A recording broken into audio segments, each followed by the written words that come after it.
And to that piece of lieutenant that's always on his podcast, bash us, him.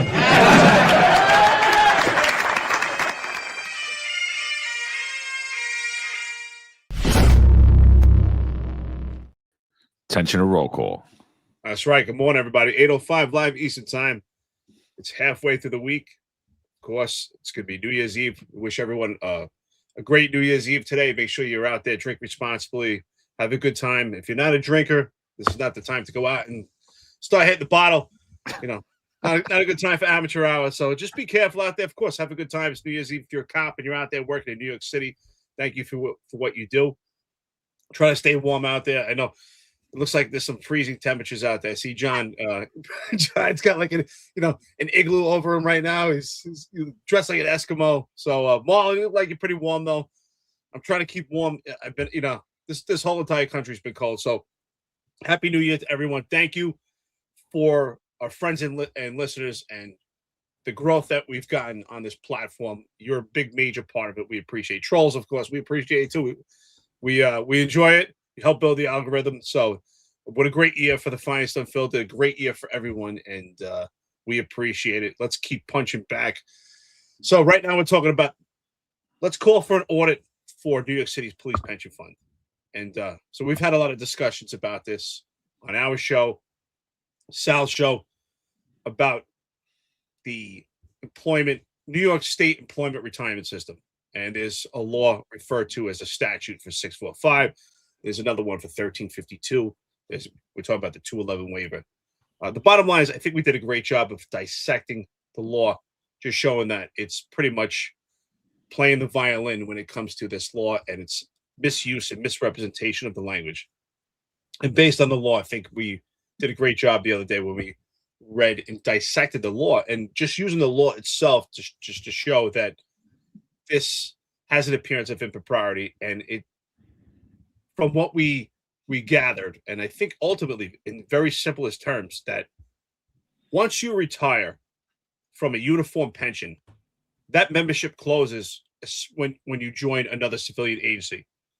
There's a different discussion if you're a civilian member within the NYPD, and simultaneously, if you're a uniform member and then you become a deputy commissioner, that's something different. But once you retire, that membership closes, and you cannot reopen it if you're a civilian member of another agency. So, John, let's get into this. I think there's just a lot of meat and potatoes in this. I think we've put it out there, but I think this is a good day that we close it and wrap it up and really makes sense in simplest forms.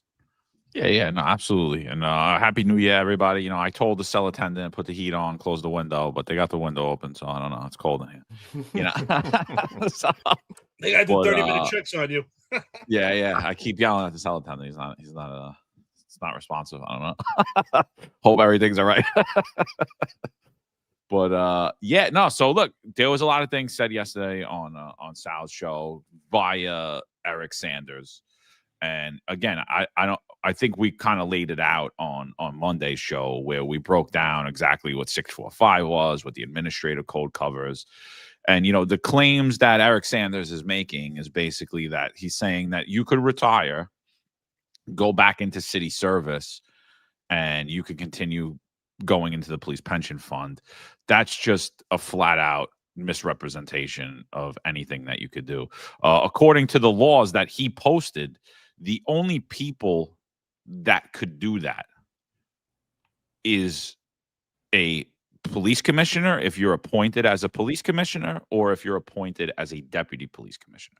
So if the mayor appoints you to those are the only times that your police pension will be reopened. You'll be reinstated in the police pension fund, and all of your previous time will count, and now you can move forward with a higher salary. The claims that Eric Sanders is making, he's basically saying you could retire from the police department, go work for the sanitation department, and continue to pay in your police pension. Now, all of us know that to not be true because everybody would do that. Who wouldn't do that? We've had people leave, go to the MTA. We've had people leave, go to sanitation. We've had people leave, go to Port Authority. We've had people leave and go to every various city agency, including the Department of Transportation and everything else. And they do not continue to put money into the police pension fund. In the case of Louis Molina, which I believe is the most egregious one I've seen. So let's take Louis Molina. He retires in 2014 from the New York City Police Department as a detective.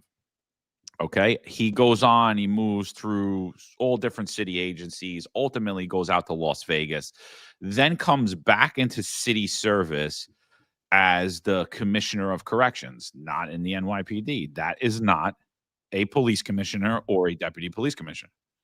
He then goes from there and he is assistant to the deputy mayor of public safety, Philip Banks. That is not an assistant police commissioner or the police commissioner. He then goes from there and he becomes the commissioner of DCAS, an all civilian agency. That is not a police commissioner or a assistant police commissioner, deputy police commissioner. So he has never returned to the NYPD. And so the claims were made yesterday that, no, everything's normal. This all happened in the past.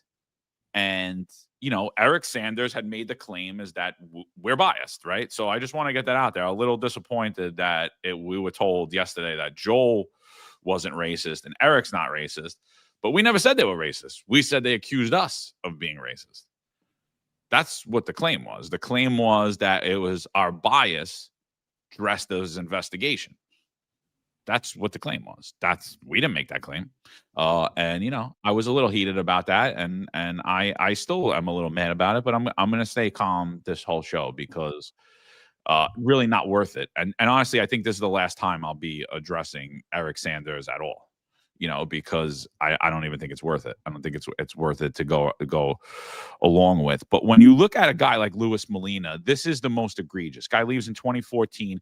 He comes back to a civilian agency.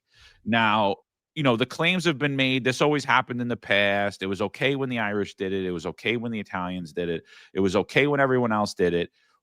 But now you guys care because everybody's black and brown. Well, one, the whole network, including all of our listeners, are a very, very diverse group of people, right? Made up of everybody and everything and every political spectrum and every opinion, every sexual preference, race, creed, color. Doesn't matter, right? Here we're spewing our opinions. But let's take a little walk back into history. So everybody remembers Chief Joe Esposito, right? Very well-respected chief of department. The longest serving chief of department in NYPD history, well respected by both Republicans and Democrats, well respected by the rank and file, well respected by men, women, everybody basically in the NYPD. I don't think I've never ran into someone that said Joe Esposito was a scumbag. Never heard it one time. You know, I think he was revered by all. So Joe Esposito retires from the NYPD as the chief of department. Later on, Joe Esposito is appointed by the mayor as the commissioner of OEM. Joe Esposito does not go back into the police pension fund. And if he did, I don't think anybody would be so upset about it, right? He served the city for over 30 years.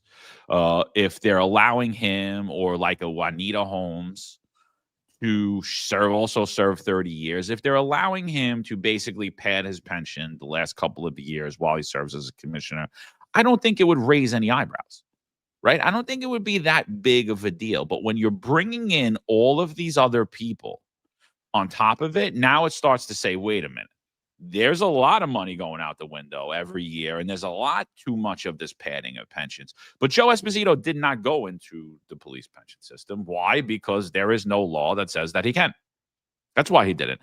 If what Louis Molina is doing currently is correct, Joe Esposito would have laid that path out earlier, but he didn't.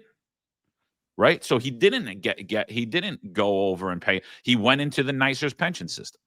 So now, and here's where I really want you guys to think about. Joe Esposito had to put his pension on hold in order to take the commissioner of OEM position. So not only was he not paying into the police pension fund, he also wasn't receiving benefits from the police pension fund. These are the laws of the pension fund. So there's a thing in New York City called a 211 waiver.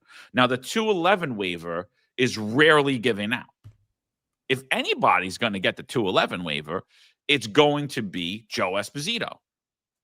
Joe Esposito not only does not collect his pension, does not continue to go into the police pension fund and pay into the police pension fund. That benefit ceases. He takes on his salary of the commissioner of OEM, and he is denied the 211 waiver to keep collecting his NYPD pension. So he's only playing with this salary that's going into the NYCERS pension system. When Joe Esposito turns 65, as per Social Security law, now you collect both your police pension and another salary from the NYPD. Those laws are in place for all of us. If any of you guys decide to go back after any of you guys are retired, or when you do retire, you're going to go back into city service, and there's a $30,000 limit that you could accrue from the city, meaning you could go take another job, but the minute you cross that $30,000 threshold, you made more than $30,000 in that other city job, your pension is on hold. Boop. We're ceasing it. You cannot make more than $30,000. So why is that threshold there if you could just re-enter city service, go to another agency, work as a civilian, and continue your paying into your pension fund? So, I didn't want to actually do another episode on this. I believe that an audit needs to be done ASAP, considering what we've seen come out of the healthcare fund yesterday, because the healthcare fund just basically is insolvent now. It had billions of dollars in it. The unions and the mayor's office misused it to give you guys raises, which essentially were taking money out of your pocket and out of your future retirement, which I told you, it's not really a raise. I get it. You guys that dangling the carrot in front of your face, you're going to take it, but you're ultimately selling your future self out, and you're selling out current retirees. So same's here. If we're going to allow fraud, and let me say fraud, if we're going to allow that to just happen, basically when the pension system becomes insolvent, and they're saying that either your benefits will either cease, your pension benefits will either cease, or they will be reduced, you'll have no one to blame but yourself. I'll be sitting there with my head on the pillow at night. Everyone on this network will be sitting there with our head on the pillow at night, because we'll already have known it was coming. We told you about the healthcare fund. We told you it was coming 3 years ago. We were called conspiracy theorists then. What we're saying right now about the pension system, we're being labeled as conspiracy theorists by Eric Sanders, right, who's too cowardly to come on here and debate his point. Joel Ramirez, too cowardly to come on here and debate his point. And they used Sal's show yesterday to speak for them and push those points. And I didn't sit right with me. And I think that it's for the people, that are claiming, that they care about what's happening inside of the New York City Police Department and New York City and all of the corruption, it certainly doesn't seem it, because it's blatant in our day. Here's Joe Esposito. Here's Louis Molina. Why are there the two difference? Eric Sanders never laid that law out. Nobody ever. Joel Ramirez never laid that law out. No one's explaining how that happened. What's the difference? The only difference is I know that Joe Esposito was much more respected as his time in the NYPD, his time in city service, than Louis Molina ever will be. Yeah. Good morning, guys. Morning, chat. Happy New Year. Yeah. It's a lot. There's a lot to think through this, and there's a statement.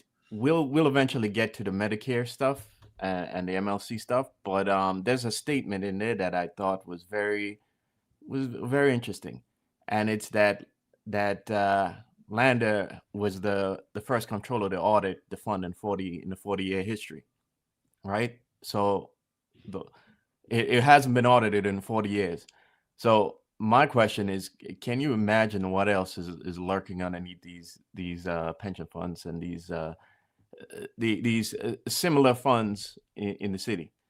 And when I see Eric Sanders doing so much legal gymnastics for this, I have to wonder if there's some sort of agenda going on here, and what exactly is that agenda right now? Because John has pointed it. John pointed out everything wrong with the situation, and John put up a post on X where I mean, this was even better than I think what we said on the show. John put it all together on that post and tells you exactly what's the problem here. And yet we have continued gymnastics from him. And, I saw even Sanders lurking on Sal's show yesterday in the chat, and I think it's a problem that he casts a shadow on our network, because we've given him such a platform to come on that I think a lot of people even think that he's part of the network, that he's just a regular cast member, and when you're doing so much mental gymnastics and people see that the agenda behind, people believe there's an agenda behind all that mental gymnastics, because what else could logically explain it? Okay. Then it might cast doubt onto the network, and give us trouble. And again, what else are we supposed to think when you're trying to put put a square peg into a round hole here when it comes to this situation? So yeah, as we continue, there's a lot to talk about this, and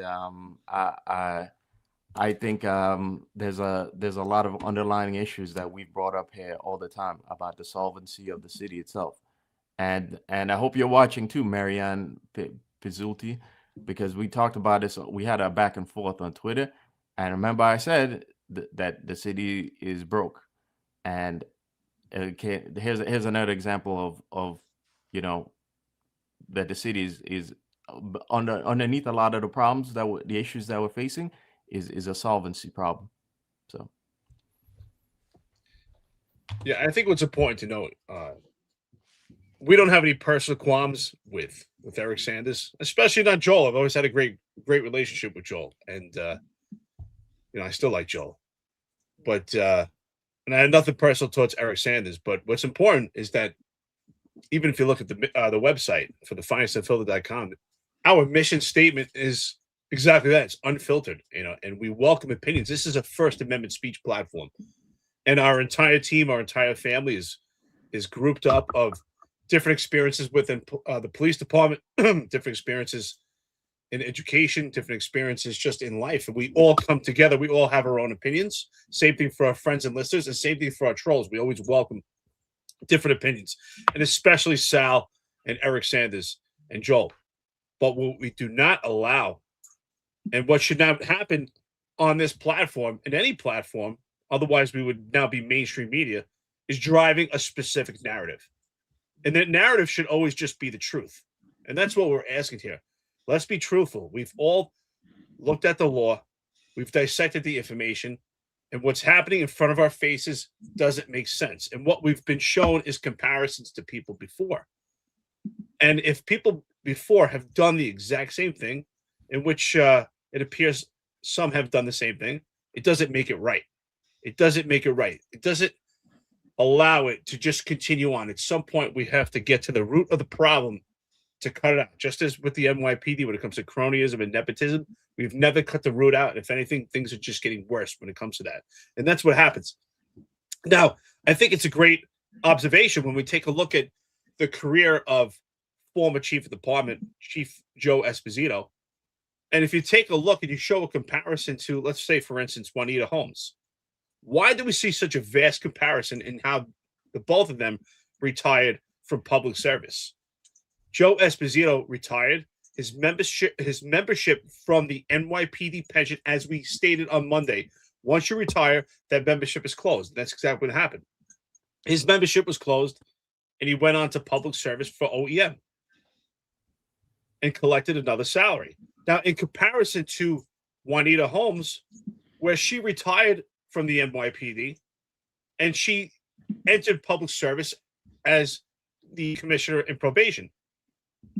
Now, the question is, why was her membership not closed within the NYPD with the uniform pension? So that's what we're asking, because according to 645 and what we spoke about, and also 1352 and the 211 waiver has been coming up.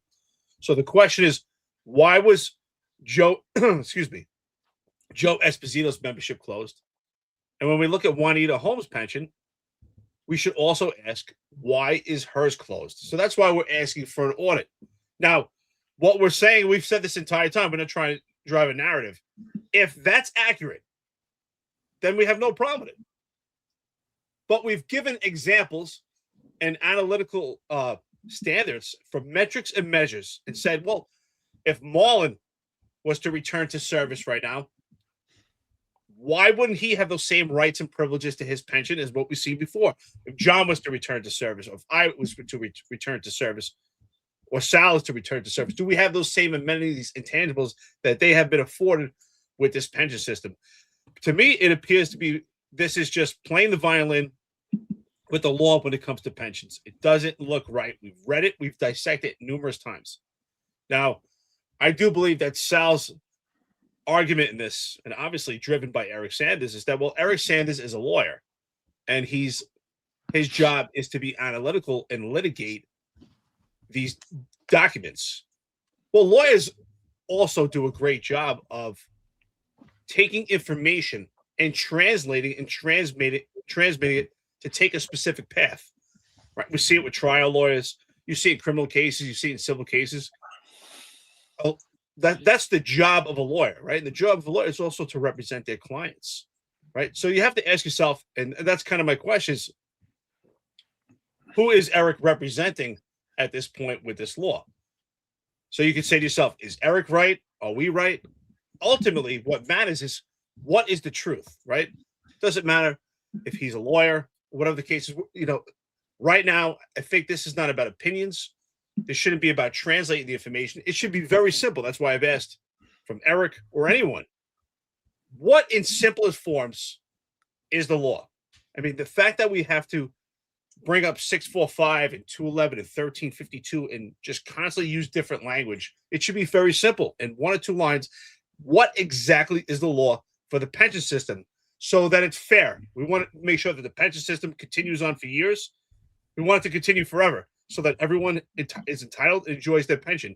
But if pensions are abused, misrepresented, and they're not used properly, well, eventually that's going to wear out. It's going to wear out in the taxpayer also. And so that's why we say, if this is legit and this is legal, let's have an audit and let's see how it plays out.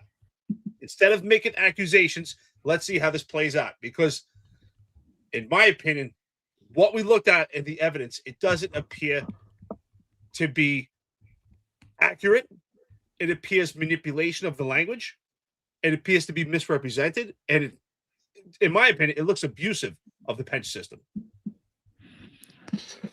Well, I mean, I don't think it looks that way. I think that's exactly what it is. Like, you know, and the reason I believe that now is because of people like Eric Sanders and this straw man arguments that they're putting up, and the way that we've been attacked personally and been attacked as a network as a result of it, and the way he's trying to co-opt the network.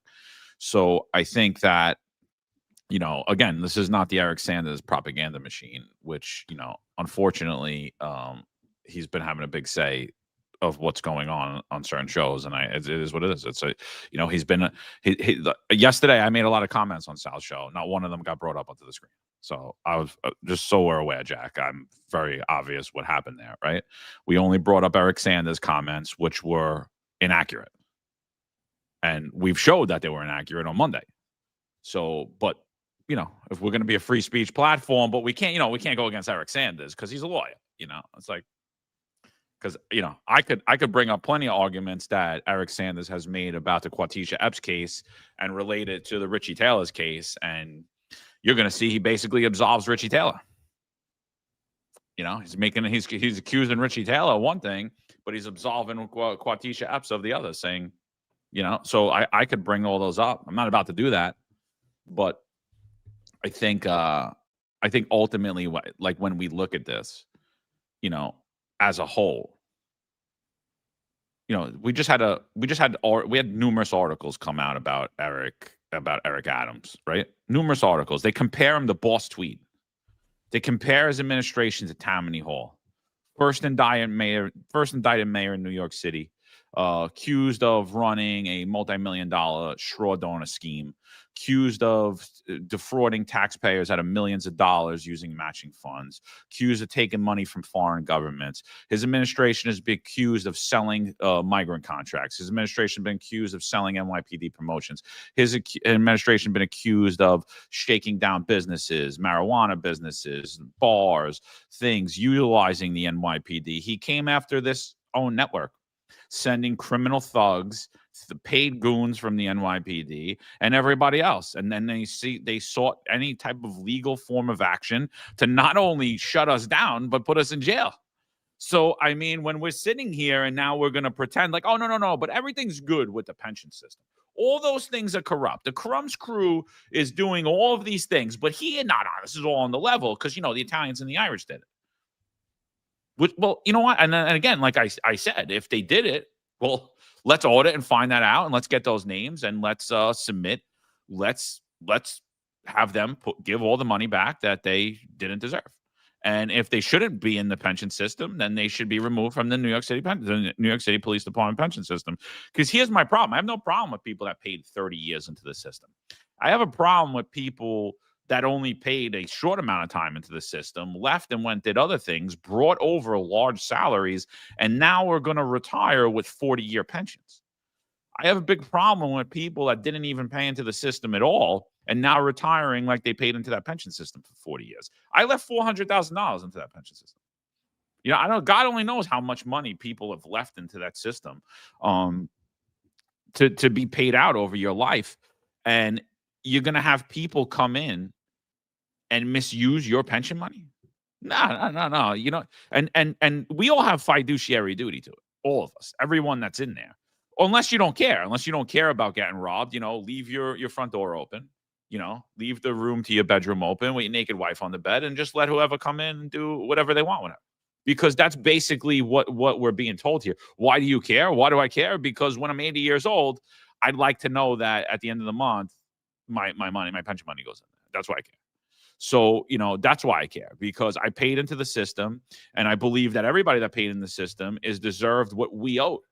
If that pension system becomes insolvent, there is no way on God's green earth that the lefties that control New York City, the anti-police people that control New York City, are going to continue to use any type of funds. They will, before they would fund our pensions, they would give that money to illegal criminals. Because why do we know that? Because they've already done it. Eric Adams gave over $15 billion, taxpayer dollars, to illegal aliens, and I'm watching all these right-wing people talk about Minneapolis.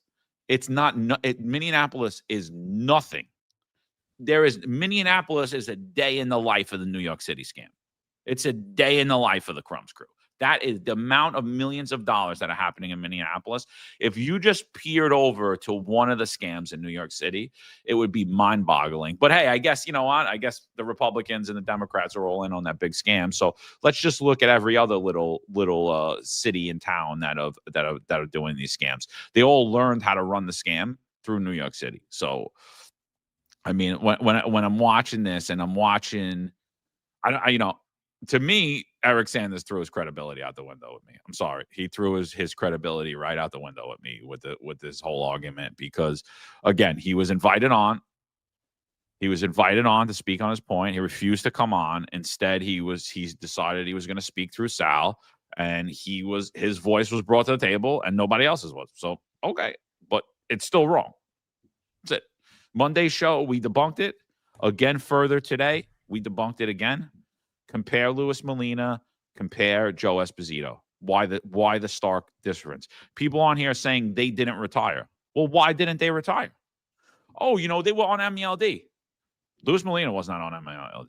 You cannot be on MELD for over 10 years. It's ridiculous. Why was anybody put on MELD? Were they in the military? Were they sick? Why were they on there paying into the pension system while making a salary from another civilian agency? Anybody ask these questions? I do. Anybody have an answer for it? No. But I will wait. We'll see another co-option of the law. You're going to see other people come out.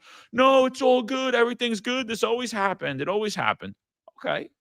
Explain to me the difference between Louis Molina and the difference between Joe Esposito. Explain to me how you're on MLD while you're working for another city agency. Explain to me how you're still in that pension system, putting money into a police pension system while you're working for another agency. Explain it to me, because it doesn't make sense. Because even if that was true, that you were allowed to be on MELD, even if that was true, and now you're making money for another agency, you're not paying into that police pension system. When you come off MELD, maybe, and that's a big maybe, and I don't even think so, maybe they'll let you buy back your time.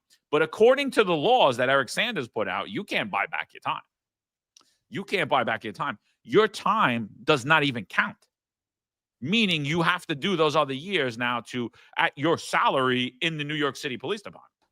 You don't bring that money over. But even if they did say, oh, no, you could buy back that time at the plus 5% interest. You could buy that by. What time are you buying back? You're not buying back your time with a $300,000 salary. You're buying back your time at a $145,000 salary plus the 5% and all that. But if you read it, you can't even do it. So it's like, to me, the argument is sick. It's like, no, everything's corrupt except for when it comes to my friends. Then I'm going to spend it the other way. Sorry. No, I care about the solvency of the pension system. Same way I cared about the solvency of our healthcare benefits. And now people that are Medicare eligible and people that are out with line of duty injuries, sorry, unfortunately, all the union people that you think are good guys, that you think got your back, they fucking sold you out. They knew it. They sat there. They said we were conspiracy theorists 3 years ago. And what now? Now it's insolvent. Brad Landa miraculously does an audit 2 days before he leaves office. That scumbag should also gave up his fiduciary duty. He's another one that belongs a criminal investigation looked at. And look, here's the thing. We're calling for an audit. Is it really going to happen under the Mondani administration? More than likely not. But I don't care, because if it's 4 years later, guess what? You're going to be getting hit at some point, and I don't care. I'm not letting this one go. You're taking money out of my mouth.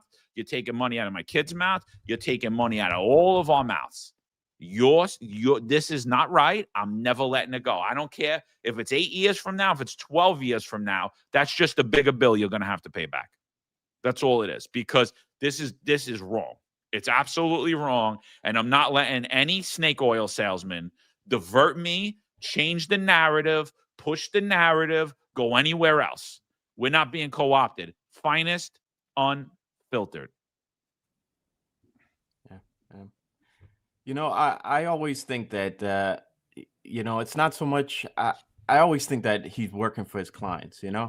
Whenever a lawyer is talking, you also got to consider that he's working for his clients. Okay, so like I'll give you an example. Faison comes on here and he explains himself. There's a lot of the cops that worked on a Faison had complaints about him. Okay, and some of the things that he did were kind of out of line. And I've said it before. Faison came and he brought a I'm the boss mentality from the precinct to a unit that it's kind of unconventional, because they also have rules that go beyond the NYPD, and I think he created a bad rapport with his workers. So when Faison comes on here, and Eric Sanders talks up Faison and he kind of tries to change the narrative on him. You have to understand that he's working for his client, Faison. But in this case, I'm confused, because it doesn't seem like who's he working for on this one, what's the agenda for exactly? Looks like he's fishing for employment in New York City and the ability to put back into the police pension fund. Yeah. I mean, a lot of it doesn't make sense, because it's a lot of the corruption you spoke up about. It's like John said, we talked about these guys being involved in corruption. So what, their corruption is not inclusive of pension fraud too, when all the signs are indicative that this is fraud. This is, you can't do these things. So we have to understand that that there's going to be a degree of spin and agenda with Sanders. I think a lot of the problem though is that we've given him such a platform on here that he that when you come on here with that when he tries to shift the agenda and we don't push back against him. If we don't push back against him, it seems to the audience that we have an agenda, that we're part of that agenda, and that's not good for the Finest Unfiltered. Because if people begin to think that we have an agenda, then we lose the audience, And again, I think it's something we have to keep an eye out going forward. And I'm glad John said that Eric Sanders can't come back on the network unless he explains those comments he made. Certainly, having even if Sanders had that agenda before, the fact that he's openly calling you racist is like ridiculous. Okay, and the fact that he's making allusions and innuendo about us being racist is a problem. Okay, and I'm glad that you said he can no longer come back on this network. And the other thing is that he exercises a massive shadow over Sal's show, even in the chat. And I don't know if we have to make a disclaimer going forward that, hey, Eric Sanders does not represent the Finest Unfiltered or what, but it's we have to make a clear distinction that Eric Sanders' opinion does not, that's Eric Sanders' opinion, that's Eric Sanders' agenda, and he can run with that. But we are the Finest Unfiltered, and your agenda stops here, and what we give is our opinion without spin and narrative. All right, so let me make this clear, right? No one from the outside controls the narrative of the Finest Unfiltered. Not only that, the Finest Unfiltered does not control the narrative either. The narrative is the truth, and the truth based on evidence and based on the opinions and experiences that we all have, which is why we invite anyone on this platform. We invite experts, we invite critics, we invite lawyers, we invite former cops, we invite politicians, police enthusiasts, medical professionals. Everyone is welcome on here to talk about their experiences, their opinions, and ultimately the most important thing is the truth without having specific narratives or running cover for anyone else or giving favors to anyone else. If we did that, we wouldn't be the Finest Unfiltered anymore. We'd be like everyone else, and you wouldn't want to watch us, and I wouldn't want to watch us either. And I've already said, John and I, the day since we started this together, I said the day that we have to have a specific narrative, the day that we're bought over is the day I don't want to do this anymore. Because ultimately, what I believe Eric is doing, Eric Sanders, in my opinion, is that he's attempting to control the narrative and manage Sal Greco's show and also this platform, the entire network, through back channels, through Sal. And ultimately, that's not what we're going to allow. This is not a courtroom. This is a podcast, platform, network, and a channel where we invite all opinions, all expressions, all expertise. Everyone's invited here to have their opinion. Everyone's invited here to show their expertise. And ultimately, the most important thing is the truth, but not having specific narratives and agendas. So John and I both agreed. Eric Sanders would not come back on this platform until we have an actual debate and get the stuff out of the way and make it known that this is not his courtroom, but this is our platform. And this is the Finest Unfiltered. And this is our platform. And this is not personal, but no one's going to dictate how we control our narrative. And if we find information and the law's not matching it, we're going to question it. That's what we're supposed to do. That's what makes this really the Finest Unfiltered.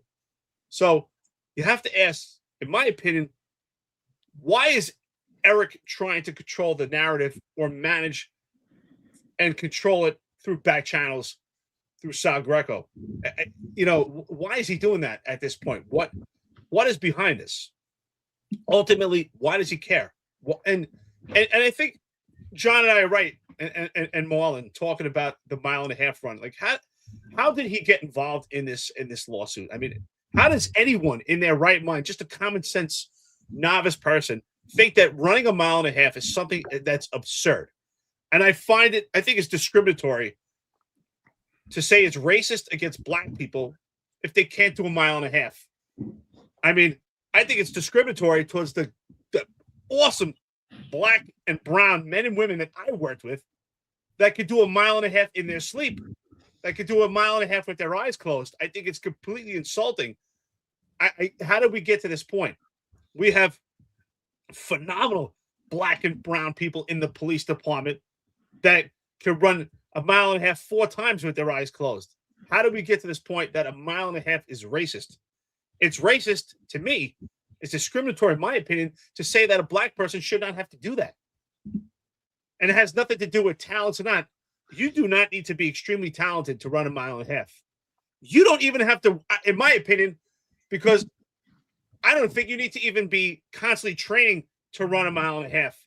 To run a mile and a half, you just need the fortitude and the mindset, the dedication that you want to do on a specific day. Now, when I was in the Marine Corps, you have to run 3 miles. Now, that's something different. But a mile and a half, I don't think so. And especially the time that they're asking. They're not asking for a 9-minute mile and a half. They're asking for 15 minutes. But again, ultimately, the most important thing is this is our platform. We say ours. This is not just the Finest of Filth. This belongs to our friends and our listeners. This belongs to the cops that are working out there every day. This belongs to our trolls. Why? Because it's a First Amendment speech platform. It's exactly that. We all have a right to free speech. Sal, myself, and Marlon, Rob, Ron, Jack, everyone on this network, Tom and Pete, we all have a right to our opinions. We all have our own expertise. We all have taken different paths in life. But we're not going to allow anyone to control the narrative through the back door. And the day that we do that, we're CNN, we're Fox News, we're MSNBC, and that's not going to happen. And I promise you, we give you our word. We're not going to allow the Finest Unfiltered to become mainstream media. If that's the case, why would you even watch what we're talking about? What we're talking about is real, legitimate, and asking real questions. And that's really what we're doing here. When it comes to this law, we're asking real questions. And that's a question to Eric. That's why we welcomed him here to have an actual debate in the public eye. Why are we playing so much semantics with the law? Why is it not just so simplified? And if this is the finalization, if Eric has the smoking gun to this pension system audit that we've questioned, why didn't the city just respond and put this to bed and allow more questions to fester and allow more confusion, more anticipation, and more anxiety and more concern about the pension system? Why didn't the city just respond flat out and give a simplified response? It should be so simple. You can either do this or you can't. But instead, we have a multiplication math equation to confuse you, to distort your information, to distort your mindset, to say just to be exhausted for you to give up. Because you take 645 divided by 1352, you get 211. This equals 3/4. You either can do it or you can't. Why was it not applicable for one chief, but it's applicable for someone else? Where is the fine line there? Just draw it out and give us the actual information. But we can't. We can't. I think we've identified that there is misrepresentation and there's abusive language when it comes to this pension system. Yeah, Special Hagen, she's an attorney. She said, I read 645 and I didn't see how it justified what happened with Holmes and Molina. Look, I'm not an attorney, but like, it looked like a super stretch to me. And then, the other thing is it's constantly being thrown in our face that like, oh, you guys didn't say it when the white guys did it. And it's like, well, again, this is the last time I'm saying this. We did not exist. And we've called out plenty of white executives and mishaps on here. But when you go back, we actually have stuff that happened in the past, right? People have mentioned it on here. You go back, Bernie Kerrick, NYPD detective, becomes commissioner of corrections, right? What happened to him? Guess what? The police pension ceased. He went into NYCERS. When he came back to the police department, named police commissioner, now again, as per the law, as per the administrative code 320, whatever the hell it is, his police pension picked back up as the police commissioner. But his time serving there wasn't there. Terry Monahan, former chief of department, leaves, goes work in the mayor's office. He didn't keep paying into his police pension. His time ceased. His pension was put on hold. I don't know if he got the waiver or if he didn't. I don't think he did, but he got a high-paying job in the mayor's office. He stayed there. Maybe he got the waiver, maybe he didn't, but he didn't get a high salary and keep paying into that police pension fund. Who was the other guy that did it? I can't think off the top of my head. There was somebody else that did it, but whatever. My point is all of this has been done before, not the way that it's being done now. We've had all people have these same positions where they move. They didn't get put on MELD, and yet even though they're on MELD, their salary's still flowing through the police pension fund. I'm like, come on, man. It's a total spin, you know? And for people that are sitting there and getting all these bullshit messages and getting all the shit in the background, I have to do this because it just needs to be done. It needs to be done. Lawyers spin shit. That's what it is. Lawyers spin shit to benefit them. I don't know what the spin is for him. I believe it's because, my personal opinion is because he's friends with Juanita Holmes and he knows it's wrong. So he's going to sit there and he's going to spin it that we're racist and we're spreading misinformation. And he's going to attempt to co-opt this platform. And it ain't going to happen, dude. It ain't going to happen. Everyone sees clear as day. You're unwilling to come on here and explain your position. Everyone sees clear as day. Like I said, you talk from behind a microphone without being challenged. It's not what I do. I debate anybody. I debate everybody and anybody. You know, and it's fine. And if I'm wrong, at the end of the day, I get proven wrong. It's not a big deal to me. I'm like, okay, you know what? You're right. Kudos to you. You won. Played plenty of basketball games, lost them. Gotten in plenty of fights, lost them. It is what it is. You know, sometimes you stand on your morals. You think you're right, and you turn out, you know what? You're not. But you're not willing to do that. And so I don't want to hear anything about Richie Taylor anymore. I don't want to hear nothing about Richie Taylor ever again. I'm going to just go through this real quick to show you how lawyers spin things. Update. The cover-up has begun. This is coming out from Eric Sanders. I believe he posted this on December 5th. On December 4th, I exposed that Deputy Chief Richard S. Taylor, a key ally of the Savior, Police Commissioner Jessica Tisch, collected a full year's salary and used personal leave time without submitting the required UF-28 forms. Additionally, he allegedly failed to consistently report daily to a department facility. Now, credible sources confirm that instead of opening a formal investigation, the police commissioner's office has quietly directed Taylor to retroactively generate and sign an entire year worth of fabricated UF-28s to conceal the fraud. I thought we couldn't use the words fraud. That was the standard that Eric Sanders attempted to set on this platform.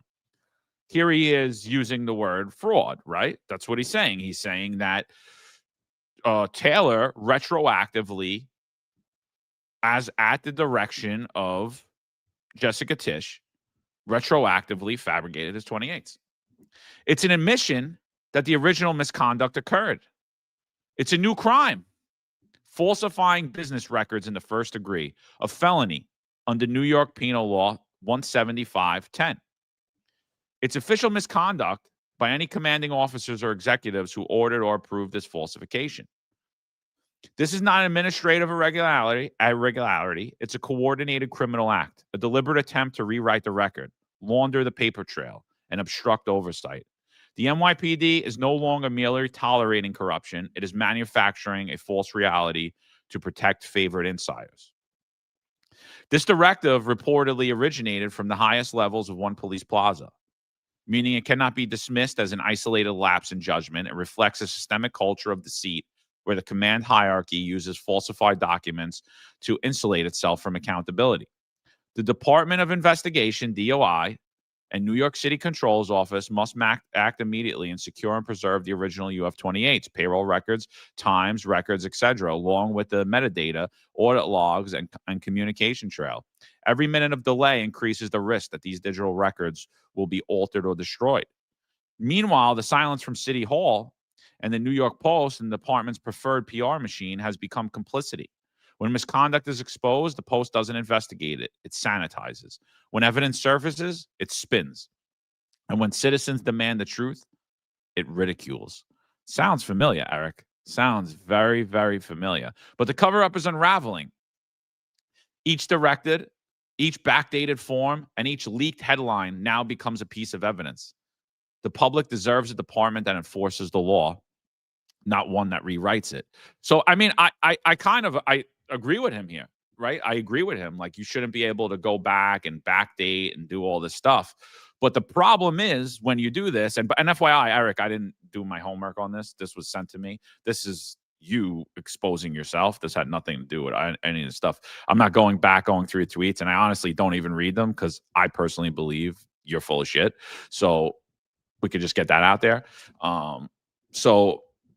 But I agree with you in this one, first time reading this, but it fails on its face when you look at how you reacted to claims that Quatisha Epps did not put her overtime in, was still getting overtime, and then went and backdated her overtime. Here, you're saying it's falsifying business records, but prior, you didn't say that. Prior, you said this. This is what, so we heard what he said about Richie Taylor. This is what he had to say about Quatisha Epps. Listen to what he had to say about Quatisha Epps. Oh, she created overtime slips. The original ones disappeared through no fault of her own. And the case law is very clear. If you're recreating documents to help establish that you work, guess what? The United States Supreme Court in 1945 or 1948, I put the case up, says that's perfectly fine under the Fair Labor Standard Act, the FLSA. And then under New York State labor law, guess what?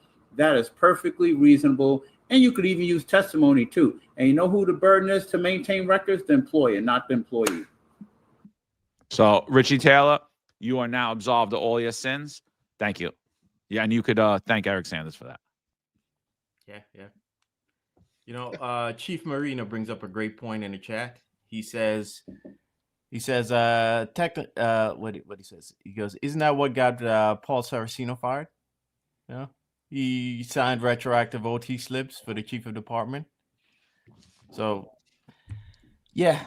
But I saw a comment in there from KB. KB says, where did I put it? KB, who's a great viewer. He's always in the chat, But he says that he's taking too much of our O2 today, oxygen. Yeah. But I'm gonna say, KB, that this has to be talked about, and for several reasons, right? We already brought up the situation with the MLC. The MLC is in $3 billion of debt. $3 billion of debt, right?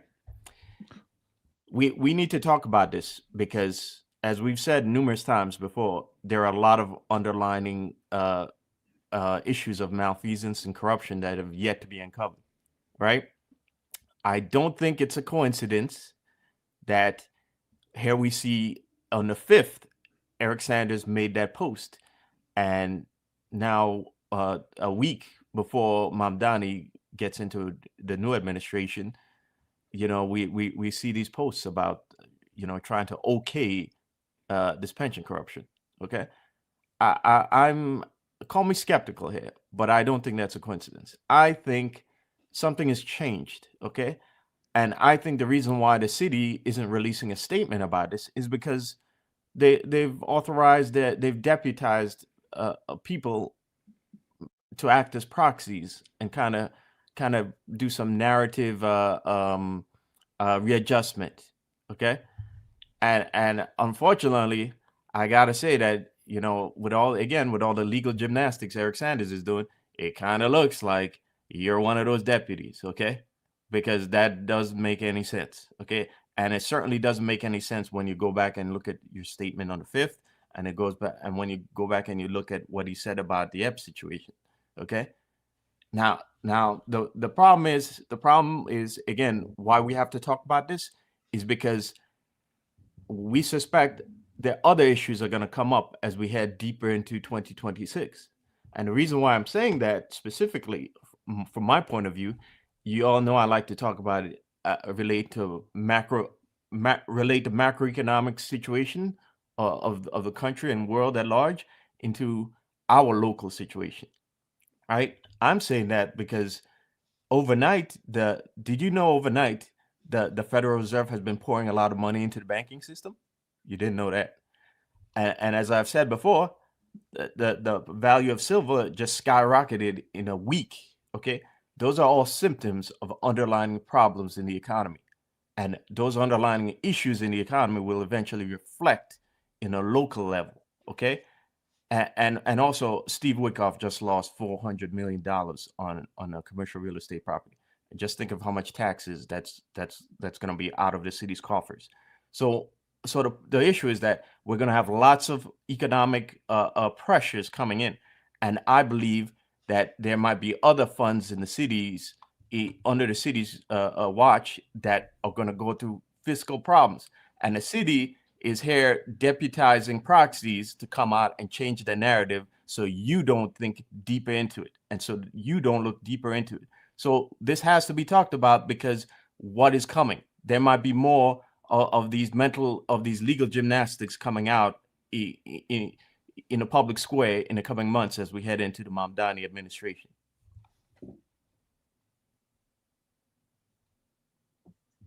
There's just so much musical chairs with the language when it comes to 645 and 211 and 212 and 1352 and all these different rules and aspects. I just think it's simplest form that when you retire from the NYPD, which is the uniformed police pension fund, keep in mind the NYPD has its own police pension fund for uniformed services. When you fall under that umbrella and you retire, your membership closes. Now, according to 645, I've read it, dissected it numerous times, and Special Hagen, you're saying you read the same thing. I think we both can agree that you cannot reopen and restore it. Now, the question is, what John and I and Marlon have been hearing is that the military extended leaves desk is what's been utilized. This is the rumors that we've been hearing. That's why we're asking for an audit.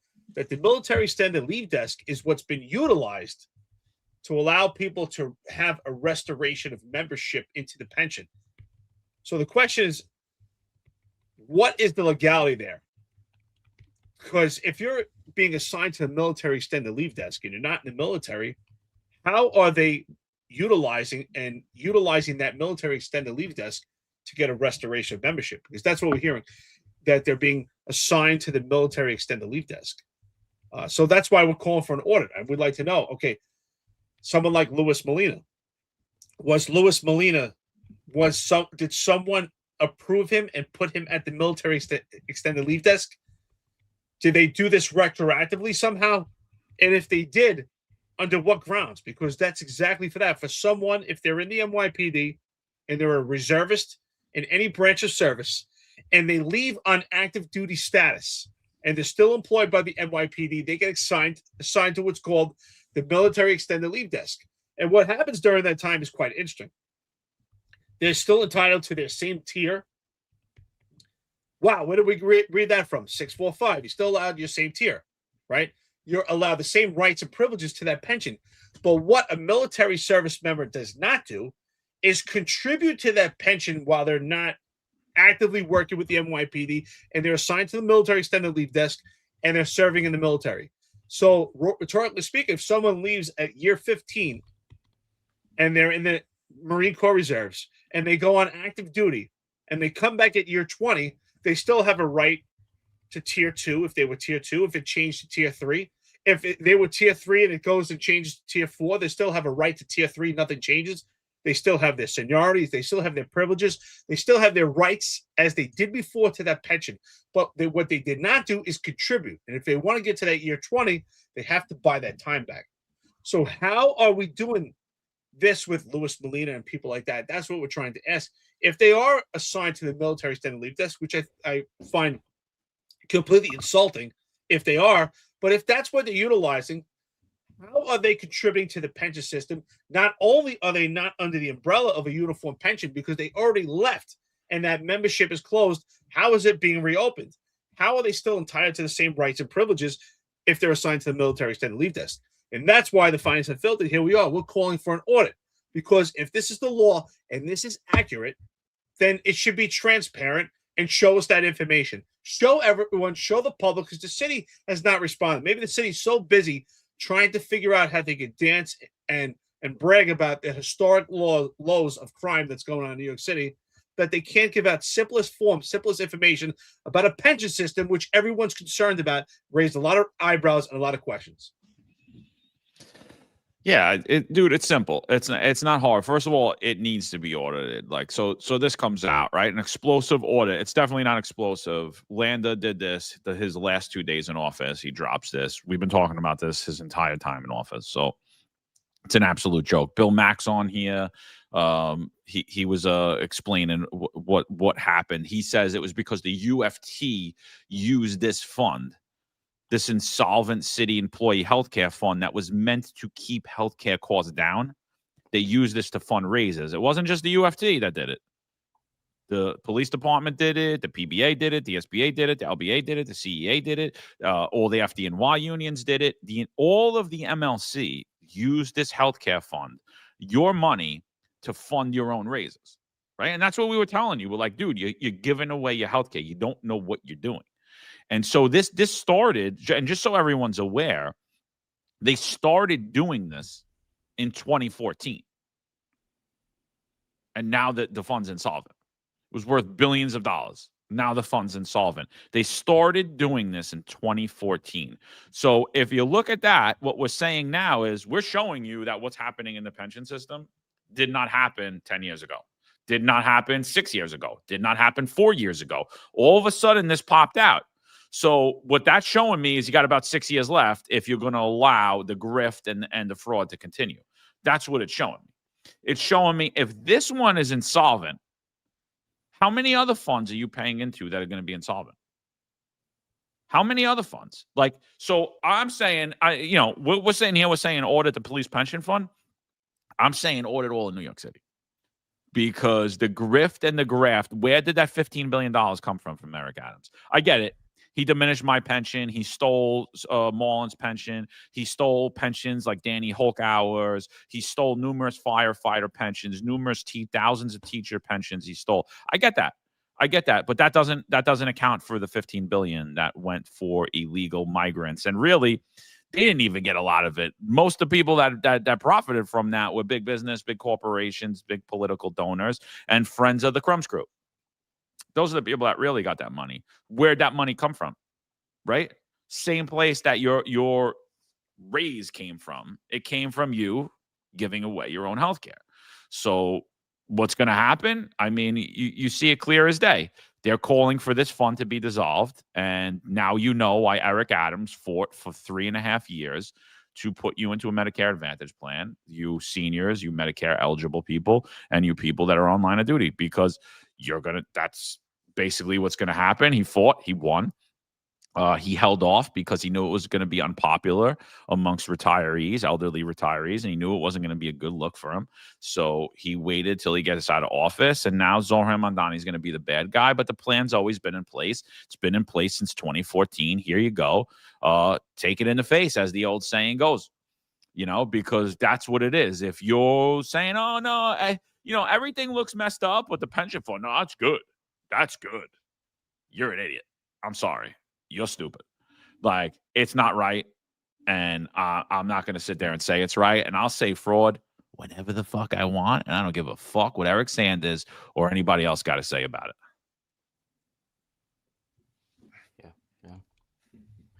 Yeah. So, again, this is something we've been talking about for years, and we've been encouraging you guys in the unions to you have to keep up on this, and you have to call your union, and you got to put pressure on them. And look, I think it's all coming to a head in 2026. The signs are clearly there that we're going to face a lot of macro pressures, and a lot of municipalities are going to face a reckoning. Okay, and I think a lot of people who are watching now are going to be upset about us asking to audit the pension fund, and putting it out there. But let me tell you, this is coming. Okay, this is coming one way or the other, because again, I've said it numerous times here that the younger generation are angry. Okay, and when you're telling them that they're already struggling to pay bills and they can't buy a house, and these young guys, you watch Cops, and you see how many of them are miserable, right? And now you're telling them that where their shenanigans for their pension. The entire reason that a lot of them are still here. You're telling them there's shenanigans in their pension. So you're gonna have a lot of anger bubbling, and I believe one way or the other, some form of audit is on its way, and the older generation is not gonna like it, but it's there's a schism that's approaching, and it's between the younger generation that feels hopeless and the older generation that's benefited in a lot of ways, benefited from graft and and corruption, okay, and who've been the receivers of the spoils of the system, okay. So those of you who are upset about us mentioning it right now, and the Waterbot squad who's already saying, oh well, it's not fair, okay, you guys are talking about this now because they're so and so color, okay, and you didn't talk about it years ago. Well, I'm sorry to tell you, you're at a point in history where this was an inevitability because of all the factors that are going on and all the conditions that are going on in not just New York City, but the country and the world at large. And again, when everyone sits down at the table and makes adjustments and there's accountability, because that's coming, you best be calling your union and putting pressure on them to have their come to Jesus moment now rather than later, when it's going to hit even harder. Okay, so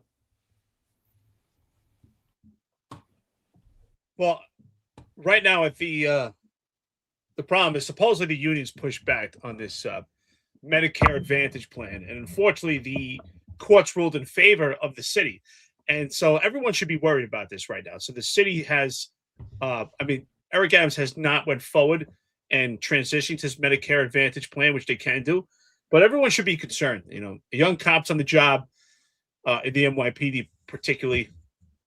Probably don't focus on this, right? But the ultimate goal, not just for the NYPD and every city agency, is to retire, right?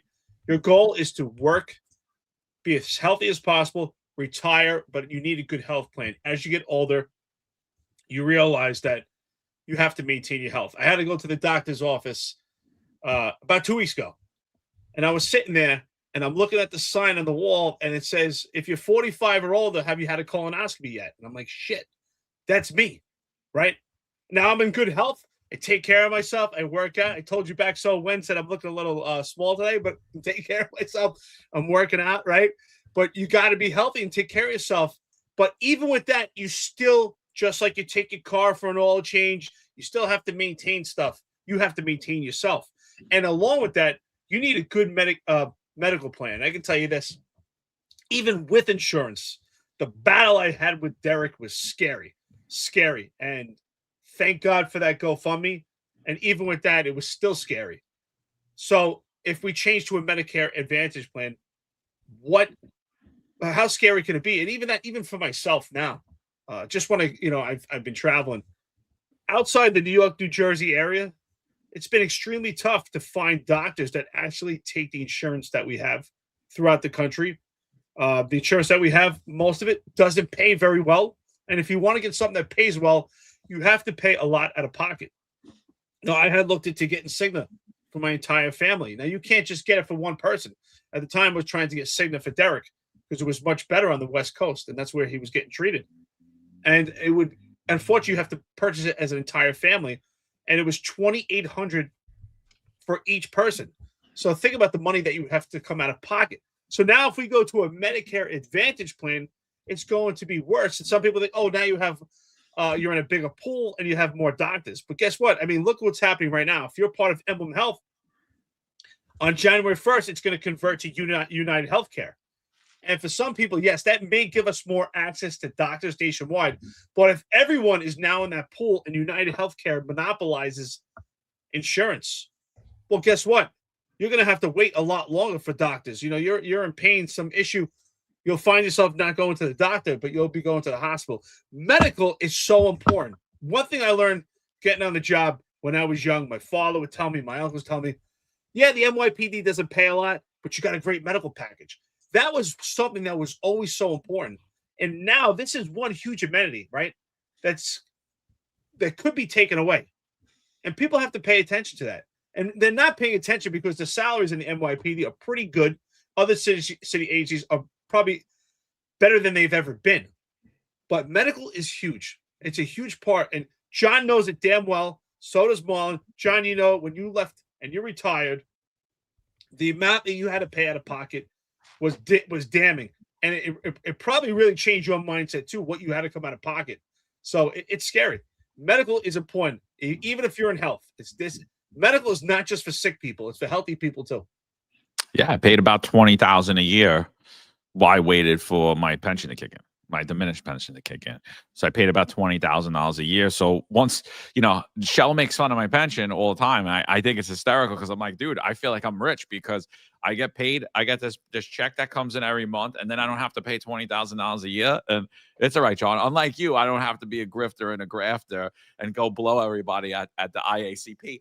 Please give me a contract and I'll help you. I don't need to do that. I have plenty of ways of making money, so it's okay. You could do it without the ankle. You could do it on your knees. So yeah, okay. And I'm still healthy. Like I could go mow John Shell's lawn and charge him a lot of money. I could go build something in John Shell's house, build him a lot of money. Regular kitchen costs $20,000. No problem. I'll charge John Shell $85,000. He's got it, right? He didn't no problem, right? You know. So whatever you need. If you need any help in your backyard or anything, let me know. You know, I'll send. I got great guys. Works top notch. You know, we'll just charge you a little more. No big deal. But everything will be good. You know, I take pride in my work. Yeah. So unlike some people, but yeah. So just to end on this. So what happened with what happened with Juanita Holmes and Kaz Daughtry and all these people is they were assigned to MELD. Now, I'm not all these people. Again, every situation is highly unique situation, right?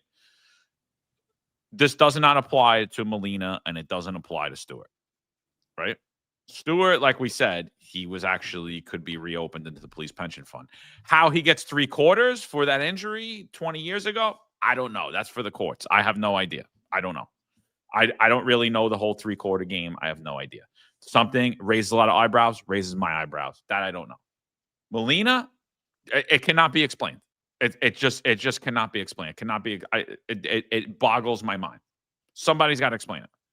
That needs to be looked at ASAP. Somebody's got to explain it to me. Eric Sanders did a shit job of explaining that to me. When we get to Kaz Daughtry and we get to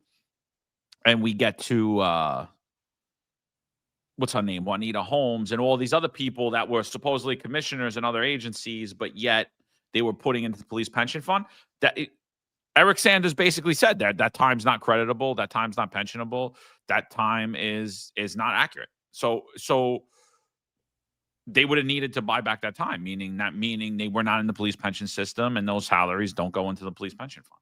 So they're being held on MELD as leave in other agency. Complete scam. How are you on leave in another agency, but you're paying into the police pension fund? Hold on. Did I say scam? I meant it's a complete fraud, right? It doesn't explain it. The laws that are being said, it doesn't allow it. Doesn't allow it. I want to see it. Those people also need to be audited.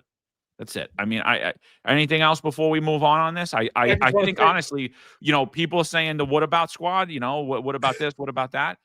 Yeah. What about it? Why wasn't it done in the past? We just went through the really big names who had, who people accused of nepotism and all that stuff. And they didn't get these privileges. Why are now these privileges coming up? So it hasn't always been done. I just want, if you need, John, you know what we should do from now on? I'm going to get a book of synonyms so that while we're talking about specific things, we could use different language to interpret it. We could use different synonyms. You can't say the word fraud or scam. I'll find another word for it. I'll let you know. That's all. We'll just keep misusing language. Yeah. So yeah. What about you, Mo? Anything else on this? Yeah, no. I think we covered it well. Listen, the bottom line is, again, like we said a year ago, we need to Doge New York City, a real Doge, okay?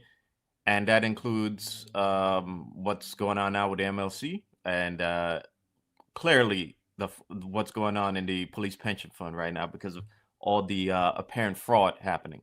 Okay, it needs to be audited, and it needs to be all those people who've had these changes need to be scrutinized heavily.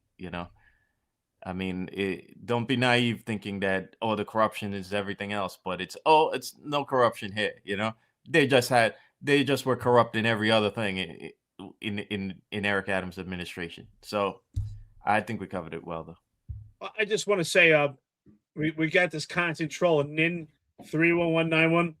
We know who you are, by the way. It's very coincidental that every time we have specific topics and talk about specific people, that this character NIN 31191 comes around. So we know who you are, brother. So no doubt about it. Let's get the next topic. Enough with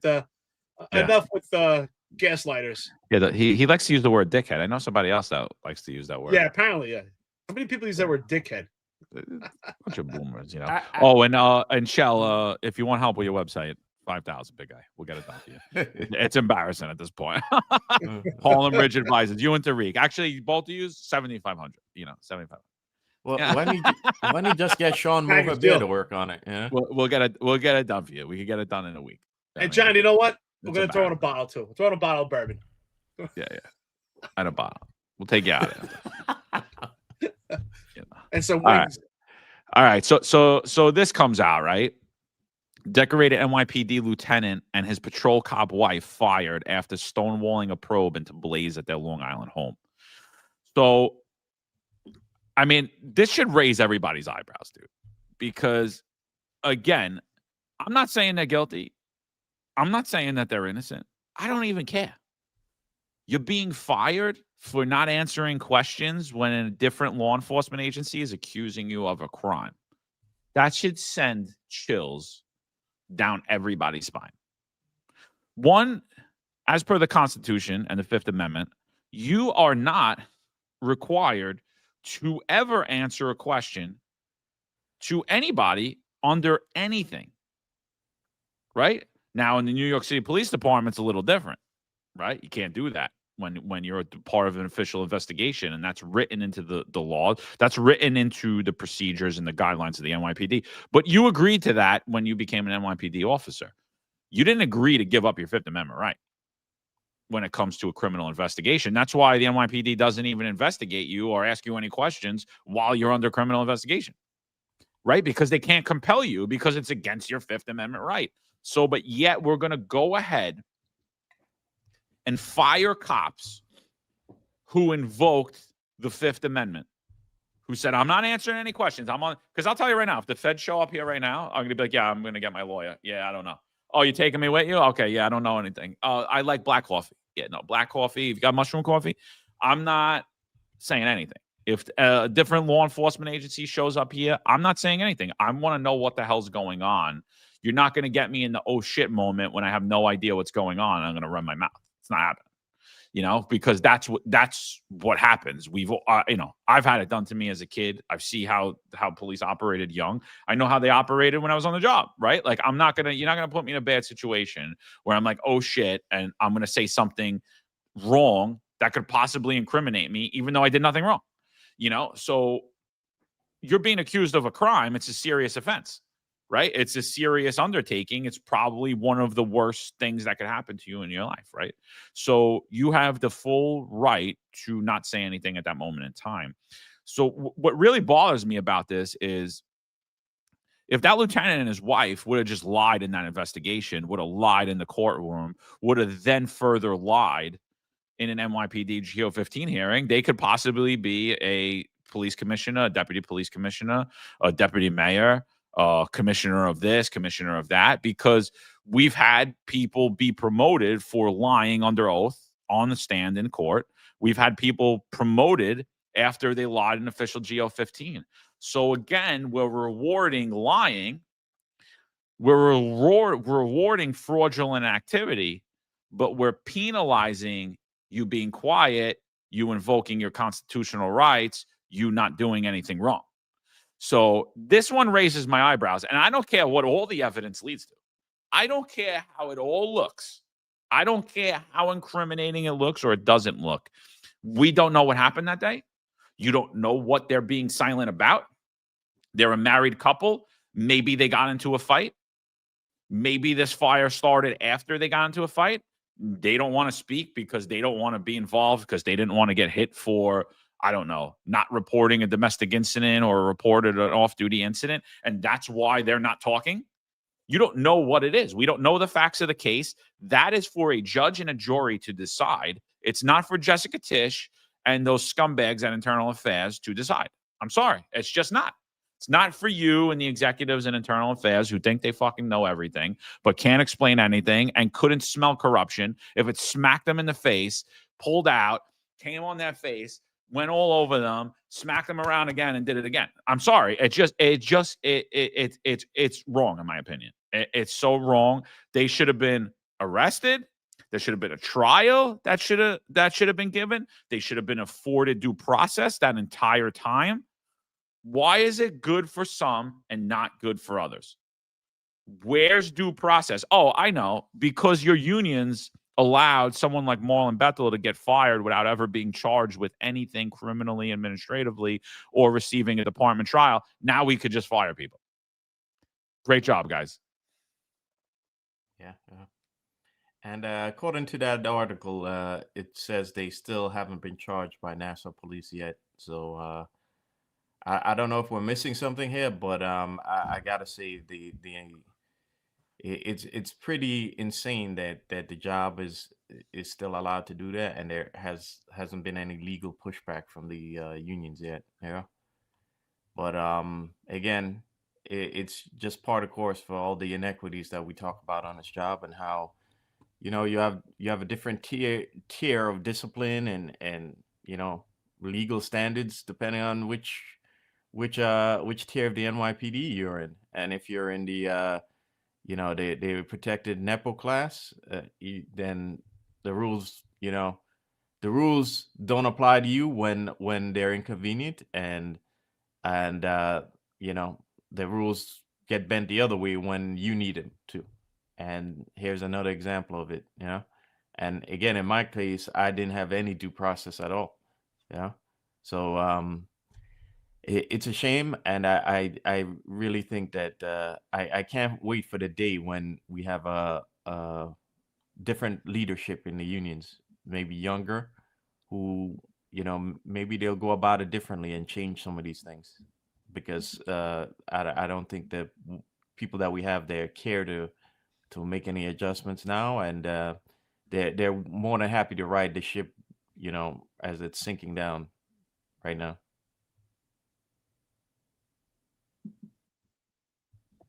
So there's an important Supreme Court case that this is actually based on. So there's a Supreme Court case. It's called Garrity versus New Jersey. And in Garrity versus New Jersey, that's what gives an employer the right to ask an employee questions, but they should not be compelled about the criminal investigation, and they're supposed to be protected from those administrative questions. So the problem is where we start to cross hairs. So in the case Garrity versus New Jersey, you have to understand, in a criminal investigation, someone is protected by the Constitution. In an administrative investigation, you're protected by the policies of that particular agency. And you're not supposed to be compelled to any questions that could incriminate you criminally. However, technically, according to that case, any questions that are asked, you're supposed to be protected and cannot be used against you. But based on my observations and what I've read, if there's a very serious allegation in a criminal case, in most cases, the agency, particularly like the NYPD, will allow that case to play out before they ask questions. For that very reason, because there's a very fine threshold between incriminating yourself and also being protected at administrative investigation. Now, when it comes to administrative investigation, for instance, with this lieutenant, when this lieutenant is being asked questions, the point of that investigation is to determine if this lieutenant violated any department policy, not if he committed that crime or not. Right? That is the job of the DAs and the prosecutors. Right? They're investigating that crime. He's innocent, and also the wife, innocent till proven guilty. Right? You are innocent till proven guilty. And you also afford the right of due process. So the sole purpose of the NYPD should be, did this person violate any department policy? Now, I believe we have this time on their side. I don't condone if in fact this is what this person did. I don't condone it, but this case is still playing out. They're innocent in my eyes. They're innocent until proven guilty. Now, when it comes to the department, they should be afforded due process. And we've seen cases play out for 3 and 4 years. The fact that they're doing such a rush job to interview this person, you have to ask questions why. But again, it goes back to what we've been saying. Most likely, this lieutenant is part of general population of the NYPD. But if you're tier 1 or tier 2, I'm sure that investigation would wait. But again, this is the problem with this case, Garrity versus New Jersey, is that during an administrative investigation, you do have to ask questions, right? You do have to answer questions because the employer has the right to ask you questions. And as an employee, you are held to that policy to answer questions. If not, you are terminated. But you have to ask, why did they not give more time? Why not let due process play out? Is this person general population? Is this person a fall guy for something else? Why not allow the criminal investigation to play out before we have this administrative actual interview? So it raised a lot of questions for me. I'm definitely I'm curious about the timing. I don't believe that there's any coincidence of why they're doing this now. So to me, they could wait. But we also have to make the correlation. Why is it that for one person who's most likely general population gets terminated for not answering questions, but then we have people that keep their job and lose 70 some more vacation days for lying twice about having a fake vaccine card? So which one is worse, actually lying or omitting information because you're also under criminal investigation? I think we should weigh out options. It often goes to what we talk about. What are the standards and metrics within the police department other than tier 1? You're a chief on the job. Tier 2, you're tied to nepotism and cronyism. And tier 3, you're general population, and you're fucked. Well, that's the thing is, so this lieutenant and his wife are tier 3, and we're going to go back again for the What About Squad. Let's go back into time. Right? Let's go back. Let's see how this was handled in the past. NYPD detective busted for setting cheating husband's clothes on fire. An NYPD detective was arrested Tuesday on Long Island for torching clothes belonging to a cop's husband. Now, mind you, the lieutenant and his wife weren't arrested. They were questioned. They weren't arrested. This detective was arrested. Detective Marissa Sirocco, who works at the NYPD's Deputy Commissioner Dermot Shea's office at Police Headquarters, Crime Control Strategies at the time, has been arrested by Nassau County Police and charged with arson in the 5th degree and criminal mischief, a law enforcement source says. The detectives believe she set the clothes on fire as revenge, blah, blah, blah, blah, blah, blah, blah.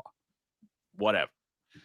End of story. End of day. She's arrested. She doesn't get terminated. She gets put on modified assignment. She gets due process. She gets to go on. And at the end of the whole situation, not only does she move on, she ends up in the police commissioner's office under Ed Caban. Right? And so, like, she gets to go on with her career, but this lieutenant and his wife get destroyed. Standards much? I don't know. I mean, what's the standard? I mean, I believe the lieutenant and his wife are Hispanic as well. So the whole black and brown argument gets thrown out of the window too. It's just tier 1, tier 2, tier 3. It's just nepotism or not. You know, the whole race argument is just to distract from actually what's happening. So yeah, I don't know. Look, and at the end of the day, why are they both fired?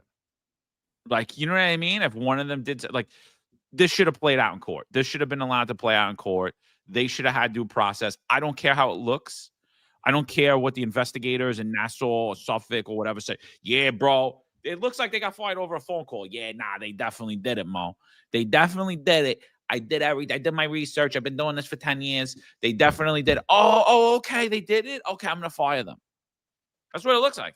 John, they probably did the geos in the hallway. They probably did their investigation in the hallway. That's what they probably did. You know, internal affairs is good. Like, you know what I mean? I don't know, dude. If my house went on fire right now and some investigator is coming in my face asking me questions like he think I did, I'm gonna tell him to go fuck himself and get out of my face. Like, does that mean that I did anything to my house? Doesn't mean anything. I'm gonna be like, bro, get the fuck away from me. My friend's house burned to the ground. He was hysterical. His family almost died. He got them out just in time. He got everybody out of the thing. He was insane. And he was insane for months after that. And no place to live. Are you going to go question that guy? Yeah, let me, what were you doing that day, Mo?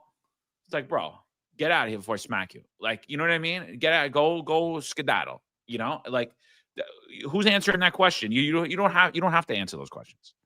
So I don't know what happened. I don't care what happened. I know that this lieutenant and his wife weren't given due process when other people were. It's wrong. Yeah. Different standards for different tiers of the NYPD. You know, that's been the story of the last couple of years. And you know, someone pointed out to me that you know, let's go back to the mandate. You know, you know, I was fired for not taking the vax, but if I'd been caught with forging the vax card, you know, even though I would have been hit with 2 felonies, I'd still be able to keep my job. You know, and I don't understand how. Again, I've not talked about that cop. I know who that cop is, you know, their name, and I haven't talked about him. But the point is that this situation was messed up to begin with.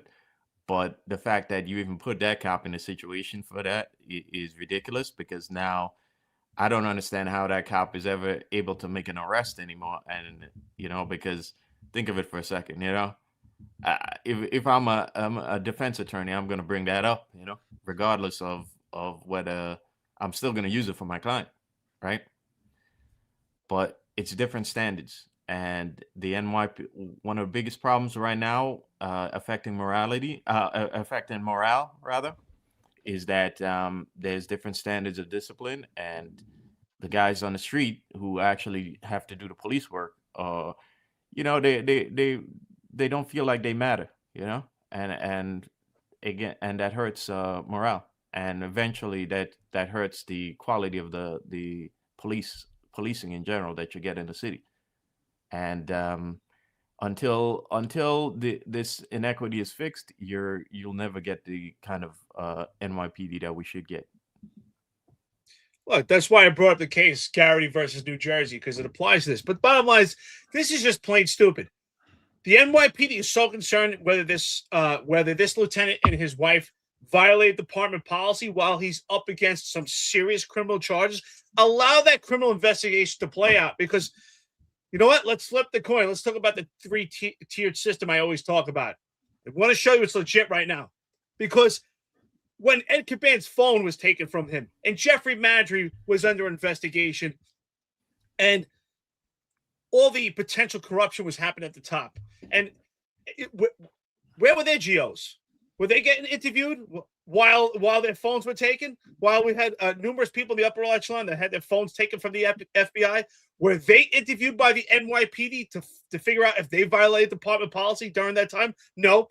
When John and I were under attack by some imbeciles within the police department, did they get interviewed immediately? No, until we actually administered and made some allegations. And even after that, because they're in specific tiers, they didn't have to answer specific questions. And even when they did, there was no disposition. There was no discipline imposed. And again, we see a complete different system. Here's someone who's facing some serious criminal charges. You have a right to the Constitution. You have a right to your First Amendment speech. You have a right to your Fifth Amendment, which is not to incriminate yourself. And then we're all concerned that did they violate department policy? Did Jeffrey Madry violate department policy? Did Ed Caban? But we're going to make sure that we interview this person before the criminal charges play out. Again, there is no standard in the NYPD other than a 3-tiered system.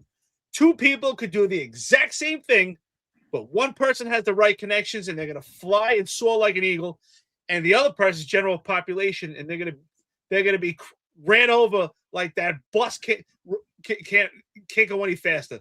This is, again, no standards in the NYPD. You're looking at it right now. We told you this one. We told you that one. You see it. It's right in front of your face. No one can deny it. No one's trying to change the root of the problem.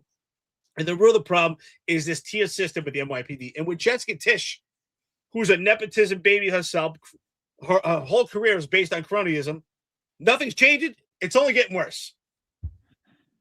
So you don't think it was her skill level that got her promoted to police commissioner? It has nothing to do with that. Her family is the 43rd largest, richest family in the entire country. I don't think that has anything to do with it. I think she's just bastard. She's so amazing on police work that she didn't have to do it. So you don't think they saw it for the fact that she wasn't a cop, like that they just saw that she would be a good cop? Exactly. They saw that she was so good at it, she didn't even have to do it. Yeah. Why would she have to do it? You heard it here, folks. Eric Dim's a sexist bastard. You know? I'm sure it had nothing to do with her grandfather basically starting the police foundation, or the grandfather. He knew some pretty shady people in the history of this country. He had some pretty shady connections to people like homework chat. Go watch The Godfather Part 2. Okay. Hyman Roth is in real life. He was a substitute for a real life person named Meyer Lansky. Okay, that's right, brother. And then you go watch a documentary of Meyer Lansky.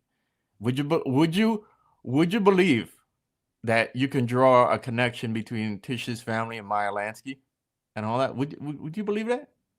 We'll have to talk about that in one episode though. Listen, they had to go legit, you know.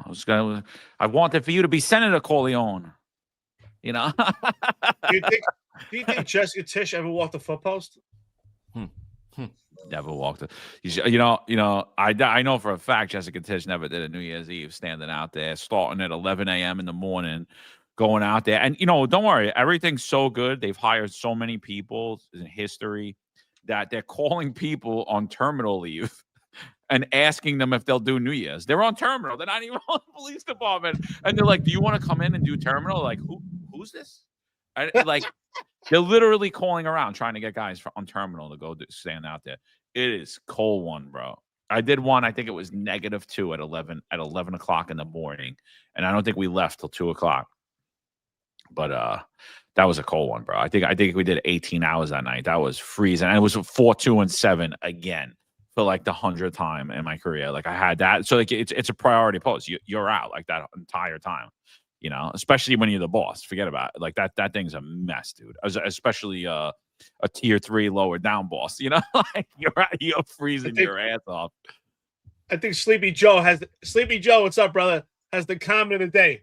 He said, with all her money, she is one of the most beautiful girls in the world. Guys are fucked up. Oh my! This is a sexist channel, huh?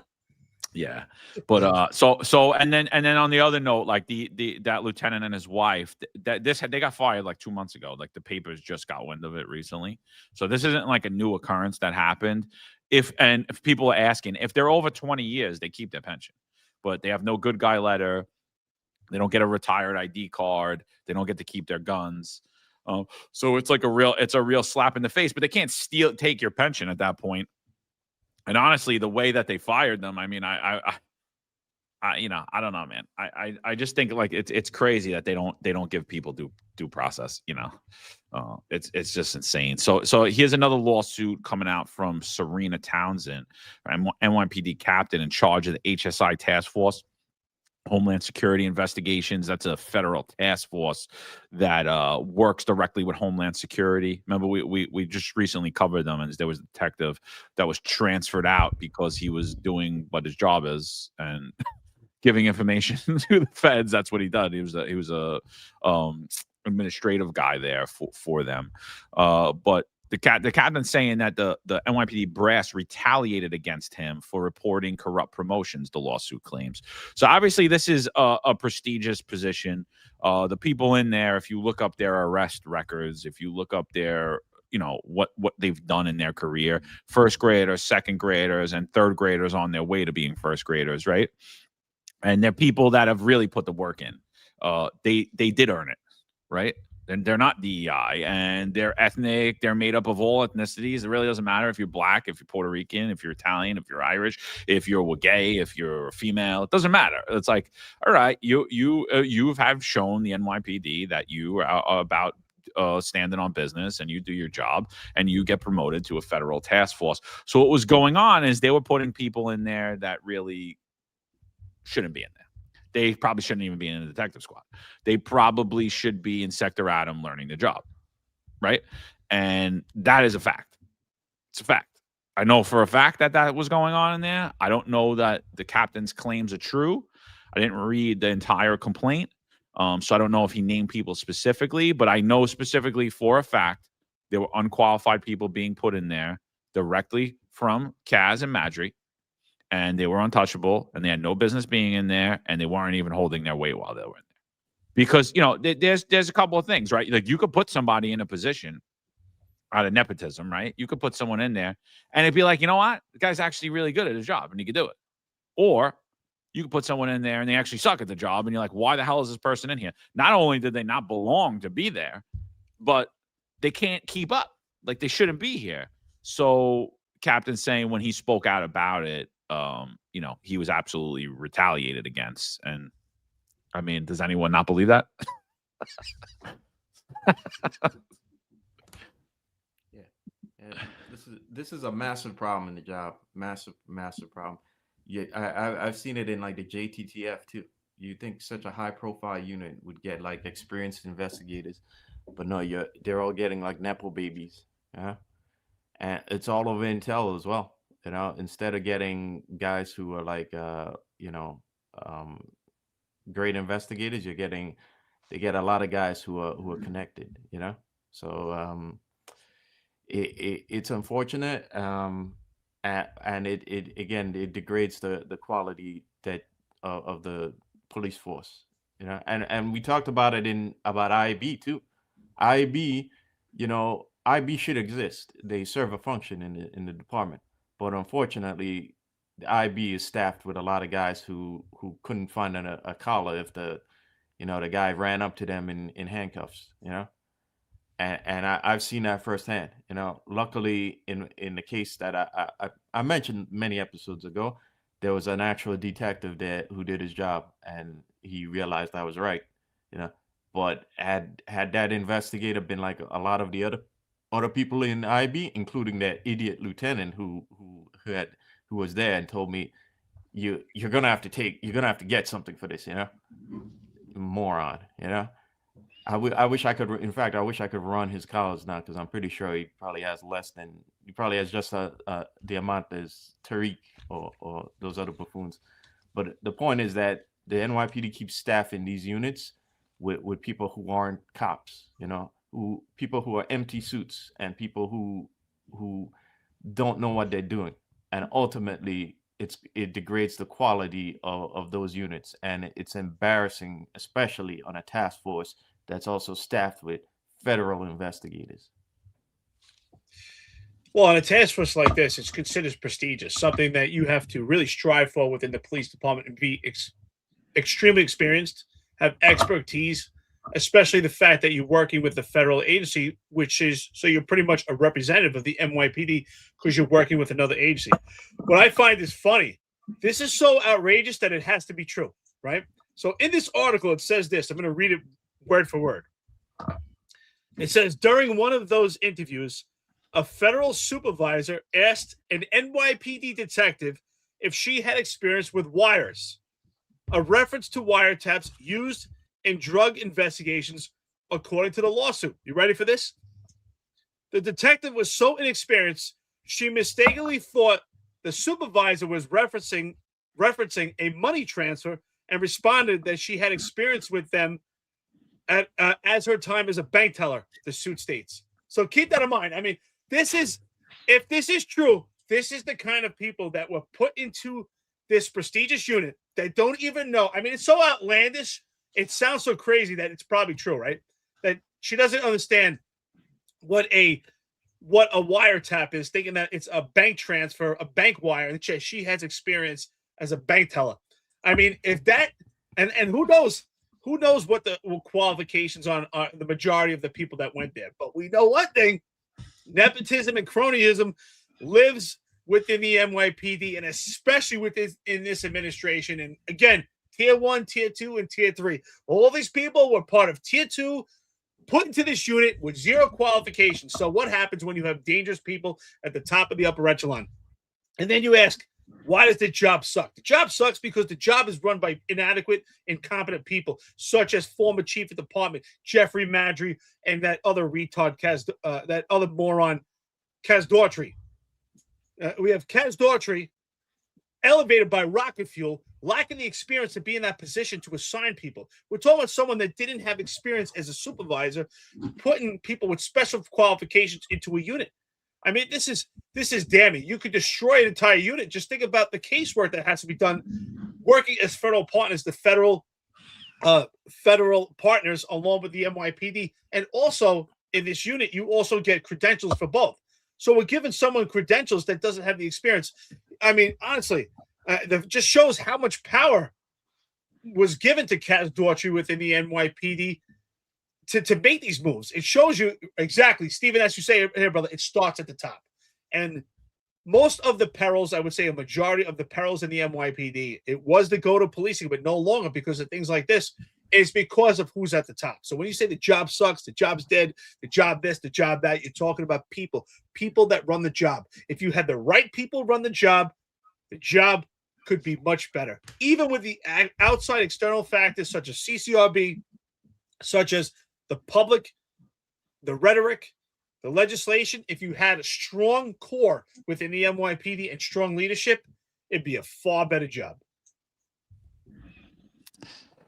Yeah, I mean, so that's really what the hell. I mean, we saw the nepotism and the cronyism, and if you said anything or they even thought that you said anything, I mean, people were literally getting confronted in the hallway by the police commissioner. You got a problem with this administration?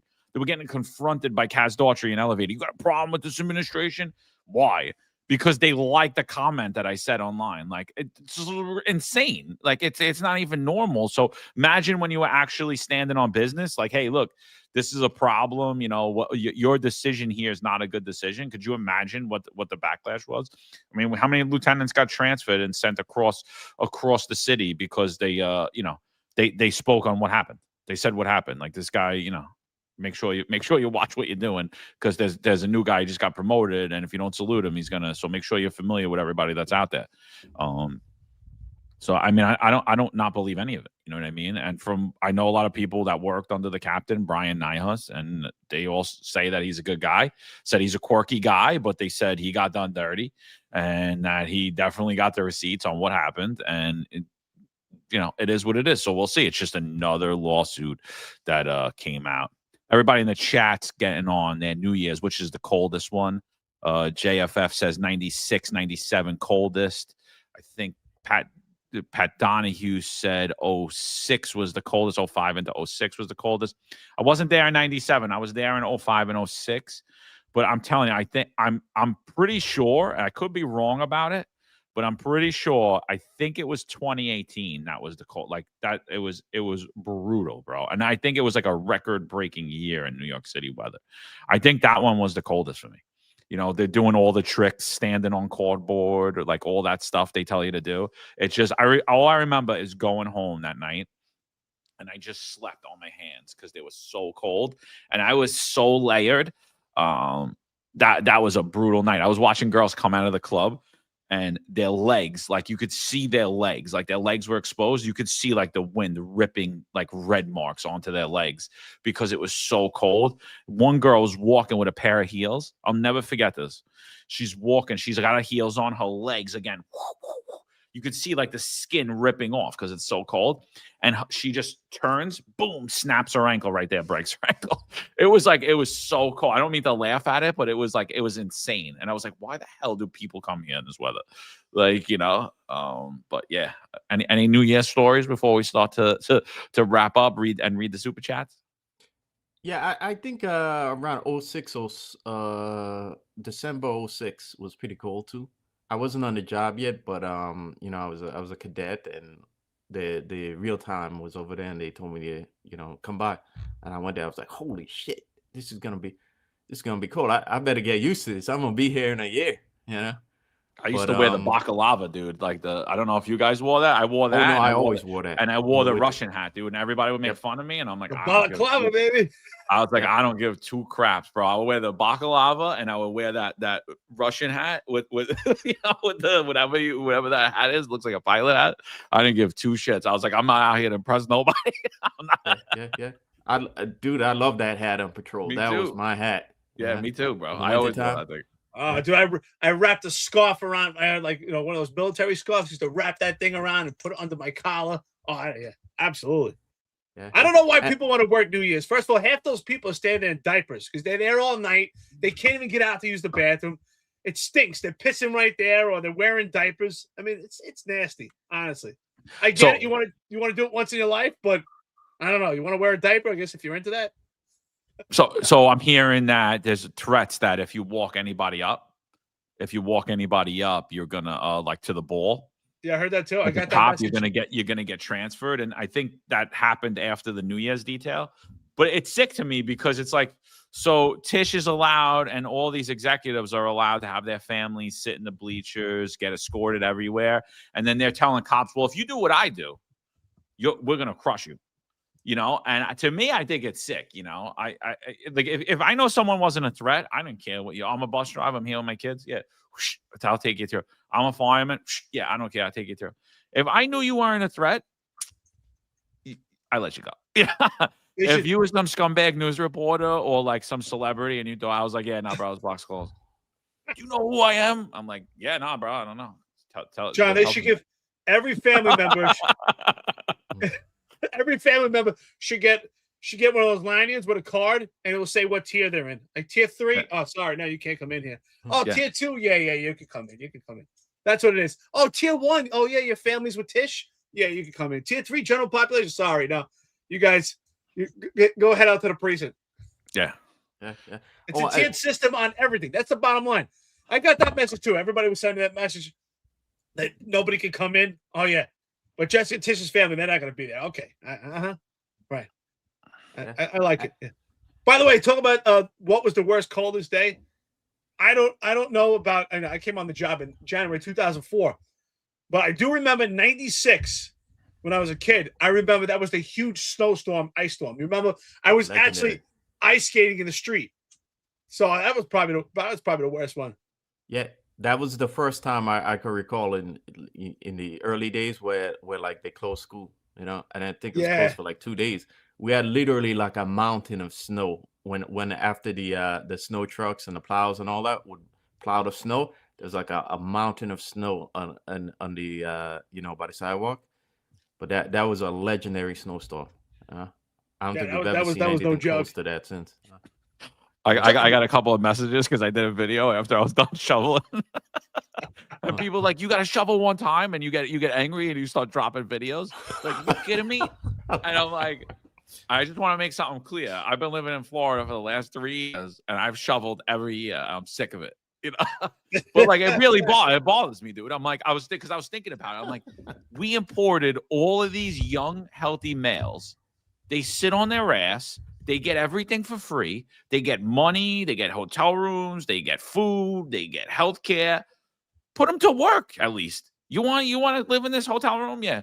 Go shovel these businesses. Go shovel these elderly people's houses. Here you go, and watch them. Like it's ridiculous. I'm like, I'm sitting there. I'm doing my mother-in-law's. Then I feel bad, and I'm like, oh, let me go do the other old guy. Then let me go do that. And then I'm like thinking, who else should I go do? Like, you know what I mean? In Staten Island, and I'm like, because I used to do all my neighbors. I still feel bad about that I'm not there.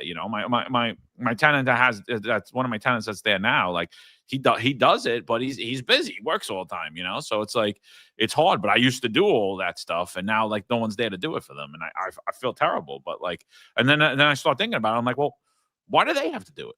They've been paying into this system forever, Like, why do they have to deal with that? Like, that should be on the city. But instead, what New York City did is they just went around and hammered everybody with tickets on Staten Island. I think they gave out 350 tickets or 370 tickets on Staten Island for 4 inches of snow because it wasn't removed in time. I'm like, and that's what it is. Like Staten Island is like consistently is the borough that pays for everything and just gets shit on. You get the most amount of camera lights, you got the most amount of tickets, you got the most amount of scumbag traffic cops going out writing your grandmother tickets. Like that's what it is. Like, you know what I mean? And then you look around, you don't see one fucking cop doing anything. Everybody's smoking pot, drinking, cars getting broken into. Nobody's fucking doing anything.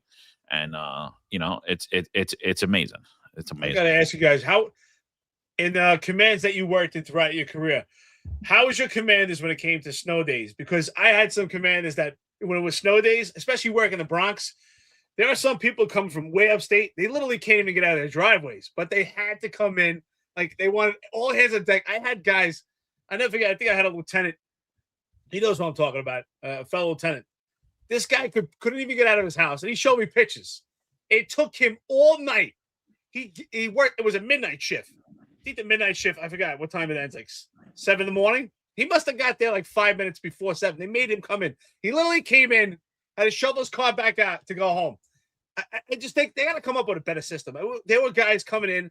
I mean, we spent on some of these snow days 2 or 3 hours just to get your own car out of home, get to work. Take 2 hours to get your car parked there, and then take 2-3 hours to get your car out. Spend the whole day shoveling. What are your thoughts? I mean, what was your experiences? Well, I just want to say Danny confirmed 2018, second coldest on record, 9-degree wind chill -5. I'm telling you, it was freezing. But so my thoughts on the snow days is like, you moved upstate, too fucking bad. Like, I get your ass in. I mean, I like that's how I feel about it, because it's like. Because why is it fair that I got to go to work? You know what I mean? I got to deal with all the bullshit too. I got to get there. I didn't tell you to move up there. You know what I mean? I got to deal with all the shit. I got to shovel, do all that stuff. And like, I get it. Like in bad situations, if they're not needed, then yeah, we don't need them to bring in. But in commands right now, and certainly in commands I worked in, they were always short-staffed. Like they always had nobody. And like, it was like, what are you gonna do? Like, I don't blame the CO for like flipping out, being like, people got to get to work. Like we're the police, we still operate. So, but I get in certain situations, you might not need it, and if you got a big command and you don't need them, then there's no need for it. But in a lot of commands, you need it, and they just don't have the manpower. Like I said, dude, they're literally calling people on terminal leave. Like, do you want to come work? Do you want to come work New Year's Eve? Like, it is what it is. I feel bad you got to drive that far, but like, that was part of the decision you made when you moved there. Like, True. No, listen, I get it. We're all first responders, and we got to get to work. It's something we signed up for. But the infrastructure of these precincts is so terrible that sometimes you spend 2 hours just to get your car in and 2 hours to get your car out. And I get it. You moved upstate, you kind of deal with it. But sometimes there's got to be a better plan. Like, all right, because we know a snowstorm is coming. There's got to be a better plan. Like, who's working? How many guys do we need? We need these guys to actually be able to get to work. There has to be better accommodations. That's why these precincts suck. They're horrible. Like, if you had nice precincts with like almost like hotel accommodations where people could stay there. Like if you had somewhere you could eat and somewhere you could shower, not a place where you're going to shower and you're going to get green stuff on your toes. Everybody knows what I'm talking about. These precincts are disgusting. Even with flip-flops, it wasn't enough. I mean, I think if you're a woman in these showers, you probably want to wear stilettos because the water's disgusting. So there has to be something better. That's why it's important to have nice accommodations where people could be there already prepared and not have to shovel their car out for 2 hours. I get it. You work upstate. But to be upstate and then you got to first get to work and battle through the snow, yeah, good luck. Yeah, you bring up a good point, Eric. A great point. These precincts do not. I mean, imagine God forbid, we had like a massive disaster and guys have to spend multiple days in the precinct. I mean, the precincts don't have the accommodation for any of that. A lot of these precincts are like decades old. But we needed a lot of different command centers to be built for the drone as a first responder program. So like, where are we getting this money from? Like we had to spend millions and millions of dollars doing multiple different drone and first responder program command centers that kind of mirror the other command center. So like, who cares about cops sleeping? We got our real priorities here. Yeah. It's just crazy. And I saw your comment there, Patrick Donahue. He says, let's be real. If it dips 75 degrees, you think it's cold. 75, Pat. Come on, 85. You know, below 85. That's like, you know, that's deep frost. Yeah. Yeah. But yeah. Pat says, coldest New Year's ever. At the end of my detail board, yes. Boss yelled, no one break down a barrier. Let those motherfuckers that slept in warm beds last night break them down.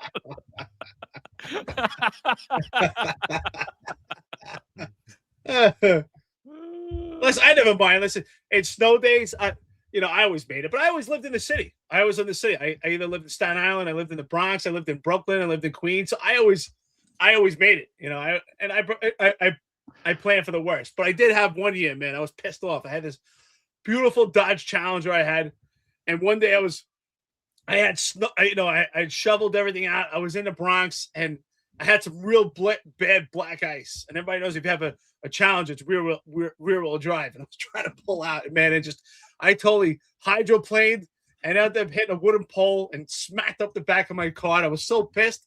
I went that day. I was like, I'm not coming in. I went that day and I bought a truck, traded it. That never happened again. Nah, you need 4-wheel or all-wheel in New York City. You know, oh, dude, it's sick because like I tend to like lean towards pickup trucks, and I always did. And people all like off-road cars, even in New York City, and everybody's like, why do you need a off-road vehicle in New York City? And I'm like, it's the only time you really actually need an off-road vehicle unless you're actually going off-roading. Like you drive in Jersey or Florida or anywhere else, the roads are smooth. You drive in New York City, it's like the minute you get it, like the minute you get into Staten Island, you cross the outer bridge, you're coming in from Jersey. The minute you cross in, you're like, the minute you leave upstate and you head into the Bronx or you head into the city or you head into wherever, same thing. It's like you really need an off-road vehicle in New York City, and then the elements, forget about it. They're smashing you.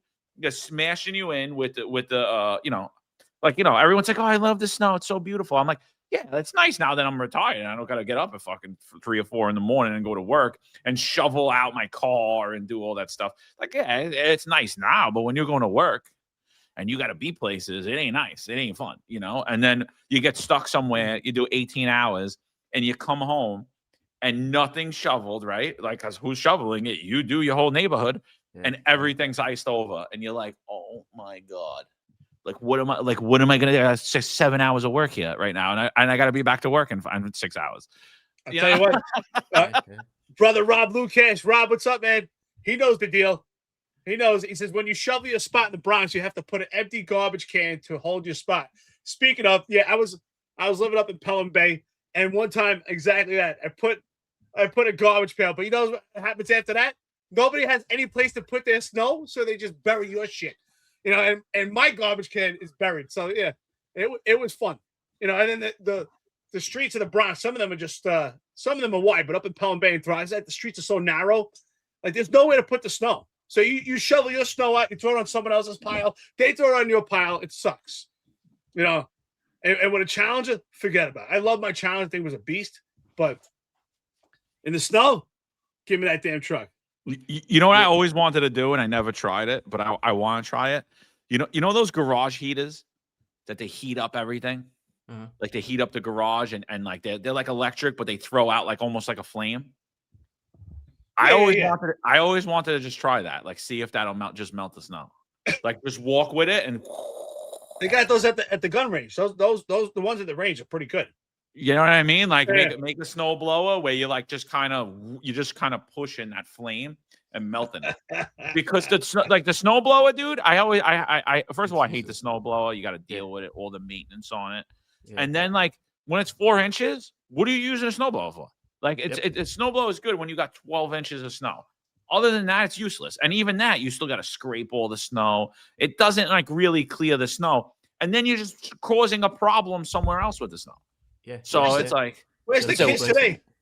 Because I tell you what, where's the kids today? When I was a kid, man, we used to call it, Johnny, Marlon, you probably called it the same thing. When I was a kid and it would snow, we used to be like, money falling from the sky. Used to lie. I would go to all the old people's houses and we would shovel them out and they would hit us up. Where are those kids today, man? I don't see them now. Nobody knocked on my mother-in-law door. Like I would have already had that locked down, you know. But Dude.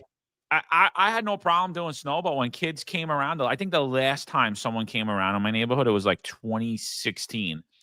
And I just paid them to do other people's houses because I already did mine. I was like, yeah. I was like, I obviously don't need you. You know, I was like, go do that person's house and then come back to me. And then they would come back. All right, go do that person's house. You know, and I don't see it. I didn't see it this winter. I don't see it. They're soft, man. I'm telling you, they're playing Fortnite. They're playing Call of Duty. They're soft. Dude, that's one thing I loved about the. That's one thing I loved about the snow growing up. I love, being in warm climates now, but growing up, playing football in the snow or getting to fist fights as a kid in the snow, and listen, I love playing tackle football in the snow. That was my favorite. I loved it, man. Tackle football, and you get to a fist fight with another kid in the snow, and then you laugh and you look at snow in your faces, and I'm not saying you should fight, but it happens when you're a kid. That's what we did, right? No one pulled weapons on each other. You got the fist fights. That was it. Beat the crap out of each other, and then you were friends. And then you hung out, and that was it. That was it. Yeah, all the time. You're playing football, and you're arguing over who's better, the Giants or the Jets. And next thing you know, your two 12-year-old kids throwing blows, and that's it. Yeah, funny stuff, dude. Most of those. Only one time, though, I'll never forget. I was 10 years old, and I got into a fight with a kid. I still remember his name. And this is just to show you how things are taught by parents. A kid called me a Jew fuck. We were 10 years old. 10. Anyway, all I remember, I was on top of him, punch him in the face, and I was crying at the same time. My brother was 18 at the time, got off the bus, and look, what's going on here? Fight. Everybody was surrounded. I was on top of the kid crying, punch him in the face. But other than that, what are you doing? So, all right, you guys want to get to the super chats? Anything else before we get out of here? Yo, speaking of super chats, Hardcore Man's been giving us his whole variable supplement. Yeah, dude. He must be getting some crypto money, or he made some good calls in the market in 25. You know, I don't know. Yeah. Shout out to Hardcore. He gave $100 to Finest Unfiltered. Have a happy Finest family. Have a happy New Year, Finest family. Stay safe tonight. Yeah, absolutely. I mean, I hope everybody has a safe New Year. You know, and like Eric said, no amateur hour tonight, please. If you don't drink during the year, don't drink tonight. Stay off the roads. You know, a lot of idiots out there. True. Always New Year's horror stories every time. You know, but anytime we ever got stuck back at the command and didn't do the detail, it was always a horror show. Always a horror show with DWEs and all this other nonsense. You know, but I think 26 is going to be a good year. I think 25 revealed a lot of stuff that was happening, right? It really woke up a lot of people to what the hell's actually happening, to the scams that are being ran, and the frauds, you know. So Rafael Martinez, what's up, brother? Long time. I haven't seen you in a minute. New York Detail 2018. I've never been so cold in my life. Double pair of long johns, hand warmers, still no good. Only time worse than that. The only time I wore that hat called the babushka hat. Yeah, no, I would wear that. I would wear that on midnights in the winter. Like I would wear that when I wear that any detail, dude. I'll start wearing that as soon as we could wear that. Like that was because not only was it warm, it was comfortable too. It wasn't that stupid, like Marlon said, it's a ceremonial hat. I'd rather wear that ugly ass hat. I don't care. Like I like it. I always like that hat. I feel it's nice and I'll wear it right now. I'm cold. I'll wear that shit right now and go out ugly as hell without the shield on it, so they don't get me. Yep, I would too. That Eric, you never wore the hat at midnight. No, I never really wore that Russian hat. I never wore that hat. I used to wear like a black beanie. I told you I had that like military scarf on my neck. Sometimes what's that face mask called? That looks like Sub-Zero. I had that. What's that thing called? What's it called? You said it. The baklava. No, the balaclava was the one on the head, wasn't it? The whole thing. I had the face mask that came up like this. The gator masks. They were the called. Gator mask. Yeah, that's it. Yeah. No, I never. I wasn't. Things I don't like. I wore the baklava with my face covered, and then I put that babushka hat. Raphael's calling it. I don't know if you agree, but the thing is, I don't. Even now, like I just don't like to wear too much stuff. I hate when you start sweating. When you start sweating and then it's cold, that's the worst. To me, Yeah, that was always the worst. But dude, I'm telling you that was insane night, bro. I'm telling you. I thought I was gonna go. I didn't work I that. thought I had two pairs of like short gloves on, and then like thin gloves, and then I put like real gloves over them. I couldn't feel my hands. I thought I was gonna have to go to the hospital. I was like, I think I got frostbite. Like, it was insane, dude. It was the coldest night I've ever experienced. I was like, this is insane. And and the thing is, like, with the details is like, you could deal with cold 3 hours, 4 hours. You're staying there 12 hours, dude. You really just start to wither away. And I don't care when you get your hour break and then you whack it up. Once that cold gets in you, you ain't getting it out. Even if you're in the car hour in, hour out, and then like that was a cold night, so I had everyone whack it up in the car, one person in, one person out, all that. But we're at 4, 2, and 7. So then once it starts to the nitty gritty comes, like right before 10, like 10, 8, once everybody starts pushing, you got to have everybody out. Now you're stuck out there 3, 4 hours, and you're dead already by the time, because like the cold's in you. I was like, that was bad, dude. There was no sweating going on, dude. I'm telling you, like none. Multiple socks. But I know what you're saying. Like, you don't want to layer. I hate that. Yeah. And then you're going into buildings and you're going into apartments and you're going into stores because you're sweating, because that screws you too. Like, That's the worst. That's when once you start sweating, oh man, it's so uncomfortable. And then that's the one thing about, now that I'm traveling, I got to experience like different cold. Like, I talked to a lot of people out in Alaska, and I'm like, what's the difference? And there's something about New York and like those climates where it's just wet and it penetrates you. Like even Alaska would tell me, as long as you dress warm, you're good because it's dry. But New York, it's just like that wet, damp. It just goes right through your bones. Even like a 20-degree weather day it feels far worse. Right? There's like places in Fairbanks, Alaska right now where it's negative 40, but it's dry. If you dress warm enough, like you're wearing some bunny boots, you're all right. But New York, I don't know. That's the worst part. Like, because it's wet and damp. Once you start sweating, I'd always bring extra socks with me. I always had extra socks, extra underwear, and I would wear the thermal sometimes, but I hate it because then you have to, especially in housing, you're in the buildings. And in housing, it's hot. So you go from freezing outside, and then you go inside, and you're sweating. That was the worst. Oh yeah, crazy. The wind's bad today too, though, and that's what makes it even worse, though, dude. Like the wind was bad yesterday. I think the wind's gonna be worse today. Like it literally like rips through you, and especially in Manhattan, dude. Like I like tunnel. How many times have you walked in Manhattan and you literally like I have to like push through the wind to like walk? Yeah. Now do that with 20 degrees. Forget about it. That's not 20 degree. That's not a real 20 degrees. That's like a zero. That's like a 0 degree. It's like holy shit. It like rips right through you. Yep. Yeah, those buildings create a wind tunnel over there, and they do. It's really bad. Yeah, like that's why, like shout out to the girls, man. Going out to clubs as a kid, going out to Exit and going out to Limelight and stuff like that, and it'd be freezing out there, right? And the girls are like wearing next to nothing. I don't know how they did it. Freezing out there online, you'd see them like this, I don't know how they did it, man. It's like wearing open-toed shoes. I'm sure they went home. Those toes probably felt like hot dogs. Jesus. You know what I'm talking about? When you're out in the cold so long and your toes feel like you could just like cut them off. It's terrible. Yeah. Dude, I don't know. I'm telling you, bro. I was literally in 18.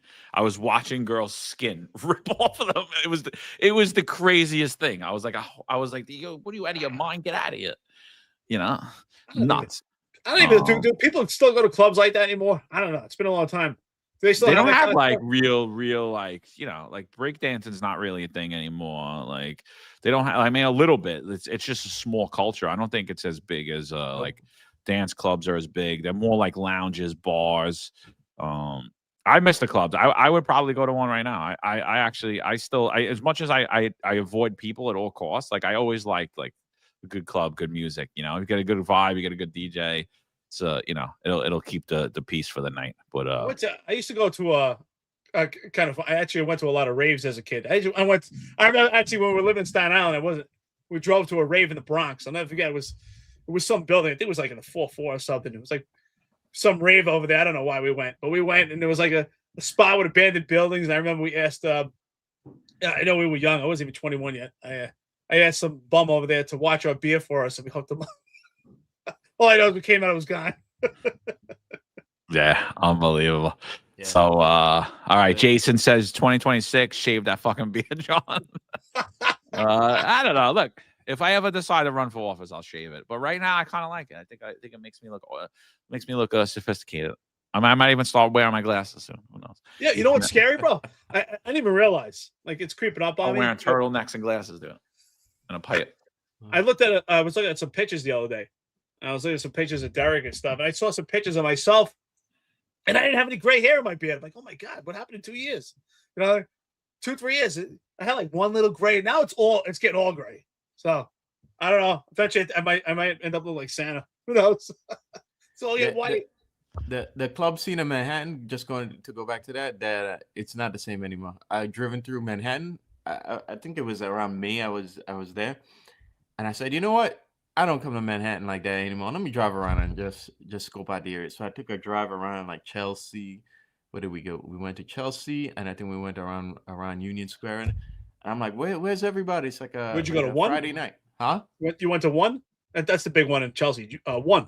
By like no, I went by the not Chelsea, but like the meat market area over there. The meat packing over there, yeah. Meat packing area, yeah. And I'm like, well, where are all the people at? I'm like, this used to be like popping over here back in the old days, you know. So I don't think it's like, I don't know where the kids are now, but they certainly aren't in those areas no more. You know, my friend was a big promoter, and like he brought up like a great point, and he was like, you know why clubs were so popular when we were like coming up? And I'm like, no, why? He's like, teen night. But I'm like, what do you mean? He goes, you grew up going to teen night, going to dances. We let you out. There was no alcohol there, but you went out. You had that club environment. He's like, you learned to socialize there. You know, he goes, so as you got older, now you went into the clubs and the bars, and you still kept that same type of socialization. He's like, that's not there anymore. So anybody looking to bring the club culture back. That's a good point, right? Because when I was a kid, I think I remember going to one of those like dances, you know, as corny as I think it was like in the 6th grade, you know, and where like the boys are standing on one side and the girls are standing on the other, and you're just like, I remember, I think it was 6th grade. I went to one of those dances, and at that age, you're just like terrified. You're just looking at the girls, but you're terrified. You don't ask them to dance. It's just, it's like, it looks like a Mexican standoff. You're just staring at them, they're staring at you. It's like, all right, who's gonna make the approach? You know, it's like, you know, I think I was wearing Zeke Cavaricci's back then. In 6th grade. You're like, this ain't happening. Yeah. And you remember too, at that age, the girls are like bigger than you. You look retarded. At 6th grade, asking a girl to dance, usually they're taller than you and bigger than you. I remember those times. So Joe Mango says, John, please, I need more Angry Mo and more Finance Unfiltered merch in 26. Laughing my ass off. Happy New Year, Eric, Marlon, and John. Happy New Year, sir. Look, I try not to get angry. I was actually mad at myself on the last podcast. I was telling Marlon and Eric, I was like, I'm going to meditate before we do this one. But it some of the shit's infuriating, dude. Like it is, you know. But it's super unprofessional, and I don't like talking like that. But it is what it is. Sometimes it comes out. You can't help it. You know, like we're having real conversation. We're not debating on what we're gonna say ahead of time. We're not talking about. It's just live. And honestly, reading Eric Sanders' tweets infuriated me because it was a complete bunch of bullshit, and I just so that's why that happened. But we'll see. I'm sure there'll be a lot more people pissing me off. We had like an intervention with me, Marlon, and John on a 3-way, having pretty much like channel your anger. Right? It was a come to Jesus moment. Yeah. Like, who knows what was gonna happen today? Yeah. So Hardcore X, another $100. He says, as a father of a child with medical issues, it really pisses me off seeing Shell go after where Eric lives and Shell bragging about his own pension. It simply struck a chord with me. Yeah. I mean, look, people show you who they are, right? People show you who they are, right? They show you who they are. Yeah, Hardcore. Thank you so much, man. I don't know if you got hit some crypto this month. No, crypto's doing pretty bad this month, but you got a good stock tip with your variable. So, yeah, brother, I appreciate it, man. From one father to another, man. Yeah, definitely. We do whatever it takes for our kids. If it means I was willing to go homeless, I'm not kidding. My wife and I both agreed when Derek was sick, we were willing to go homeless. So you know what? That's more important than having money in the bank, John Shell. Think about that. Yeah, hardcore has been hardcore has silver this month. So he's he going knows for the where it's gold, going. man. No, yeah, it is disappointing to see people like go after us, like try to hurt us financially and physically, like and really go after our families. Like that's the thing, because I think, as much as I don't like certain guys, like I got love for their wife, their kids. Like I would never do anything, put them in a bad situation if they were with their wife or their kid or anybody. You know what I mean? Like, or their girlfriend. Like, I'm just not the type of person I am. You know what I mean? I like and to watch people do that and be like, yeah, screw them. We'll steal their pensions and their healthcare. Screw their kids, and hopefully they go homeless. I even the whole COVID thing, dude. I had executives wishing death upon me because I said no. Like, serious? Like, are you out of your mind? Like, why? Because we disagree about something? It's like, all right, you like the Giants, I like the Jets. Should we hate each other? Should we not? We can't sit down and watch the Giants and Jets game together and be like, oh yeah, no, your guy sucks. Okay, and that's really what all this ultimately comes down to. It's like, you know what I mean? Like, the people that really get crazy about things and go after you, it's because they really don't want things getting exposed and they don't want to have the conversation because they know what's going on. And the same shit's happening right now when you look at this pension system. There is a fraud and scam at play and at hand. And if you let it go now, you're going to let it go in the next administration, and you're going to let it go in the administration after. And then one day we're all going to be getting a notice saying, yeah, sorry, your pension benefit is either being reduced or it's being stripped because of insolvency in the New York City pension fund. It's that simple. So, we gave you the history on it. People say we like to sugarcoat things for people. We gave you the history on it. It didn't happen for all those guys. Why is it happening for these guys? How are they on military extended leave desk in other agency and still contributing to the police pension fund? It really solidifies to me, like, if you look at the history of time, and I was a history major in college, and if you look at most wars and just battles throughout the entire world, throughout our history, have been over religion. And to me, it kind of like came out within the police department. It kind of was like a battle over religion. And people took different sides about religion over the vaccine mandate. And it became like, your religion is good, my religion's not, your religion's okay, yours isn't. And so it really solidifies how religion and the ideology behind religion could distort things. I mean, how can anyone say your religion is bad or mine is good? I think that's terrible. I mean, no one has a right to try to convert someone else, try to change someone else's opinion. You should respect it. You should respect other people's religions. If they believe in turtles, if that's what they believe in. But more wars and battles have been over religion, and it really showed in the police department. This battle about, and that's what it is, what's going on with the vaccine mandate since COVID with the NYPD and other city agencies, is a battle over religion. That's the bottom line. Look, I don't think there's anything wrong with people pushing their religion or trying to convert others to their religion. Attempting to through civil discourse, not through you convert or I'm going to chop your head off and put it in the river. Like, you know what I mean? Like right by me in Florida where I live now, it's the Matanzas River. You know how they were converting, the Matanzas, the river of blood.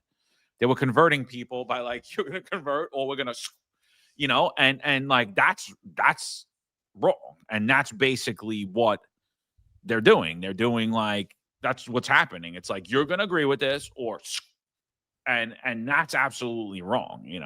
I again, I would, if it wasn't for my faith, I don't know where I would be at this point. So like, and for everybody else too, I speak to a lot of devout Muslims, a lot of devout Jews, and I think, I think religion is a good thing. I think, but people distort it. People distort religions. People distort reality. People distort laws. People distort everything. And they all do it for an agenda narrative push for their own personal gain. At the end of the day, greed always comes into play, greed and power. And it's just what it is. It's sad. Sleepy Joe 1061, he says, when's the 2026 finest unfiltered meat packing district detail? I don't know. I don't know. I went to the meat packing, but like I don't know. It was a little too foo-foo for me. A lot of too many dudes thinking who they are coming Not in. back in the day. I remember when I came back from the Marine Corps after boot camp, I went with a couple of buddies to hang out in the meat packing. That was in 2000. It was a far different place than it is now. It wasn't foo-foo then. It's true. No, It's true. but like after you hit True. 2010, it was foo-foo. Yeah. True. Yeah. True. Yeah. The city was a different place in 2000. The city, 1999, 1998. 2000. Yeah. You know, you still get your ass kicked. Like you were, like you would still get your ass kicked. Like there's not. It was 2000, bro. There was hookers all over the place walking the streets in the meat packing. Now now it's a far different place. Shopping and even the cobblestones are clean. So Yeah. Even Brooklyn. People. I love when people tell me from Brooklyn. I'm like, from Brooklyn, dude. Why'd you move to Brooklyn? Like, you know what I mean? Like, like the Brooklyn's was a different place. It was a totally. It's funny you say that. Traveling by RV, I've been all over the country, and I have met a lot of people like, oh, I lived in Brooklyn too. I'm like, oh, let me guess, Williamsburg. Like, yeah. Oh, of course, always Williamsburg. I'm like, well, that's not really Brooklyn. That's like with people in the Bronx, they say they live in Riverdale. Well, it's kind of like the same thing. It's not Brooklyn. Well, you don't live even Bed-Stuy isn't the same anymore. I mean, you drive down Fulton Street in Bed-Stuy. I'm like, what the hell? It's all like hipsterized, Yeah. Or even 7-9. There's constant construction. Yeah. All these updated condos and stuff. And look, I think it's a good thing. You know what I mean? And you got broken windows to thank for that. And you got the lack of broken windows if it goes the other way. That was a scary place back in the day. I'll never forget. I used to play for NYC when I was a kid, basketball. And if anybody knows Bed-Stuy, well, we used to go to Bed-Stuy. There was if anybody remembers, it was like a broken down highway. It was the Boys and Girls Club over there. That was a scary place, dude. That was a scary place a long time ago. Everything, dude. Red Hook, Sunset was no joke either. Like my grandma lived in Sunset. I never felt like okay going there. and that wasn't as bad as when you went to Red Hook or you went into Bed-Stuy. Like all of it, even the Fulton Market, dude. Fulton Fish Market. I used to go there like shopping. That's Fulton Fish Market. Excuse me. It was the. But you know what I'm talking. The Fulton Street. I don't know why I was getting the Fulton Fish Market, which is no longer there. That's in Hunts Point now. That's another place, Like if you any of you guys ever worked down the Fulton Fish Market overnight, like that's another thing, bro. People are no joke. It was a different time in New York City, dude. It just was a different time. Did you go to the Bowery as a kid? I remember the Bowery well. That place was a mess. That was a scary place. Now, I mean, if you got a Whole Foods, that tells you everything. But I did go to. I used to start like in my 20s, though, like maybe even earlier than that. I started hanging out. You said Bowery. I think it was the Bowery Bar. It was right next to NYU, and they had a whole row of clubs there, like lounges, bars. That was a cool place too. But that was a cool place, Hardcore X says he's running out of money. Just kidding. He sent $10. Hardcore's gonna send another 90 to make it a full 100. Then he gets the gold bar. Danny says we should do a drinking game. Every time Eric mentioned he's a history major, you take a shot. Bro, we'd all be hammered. Marines, history major, special operations lieutenant.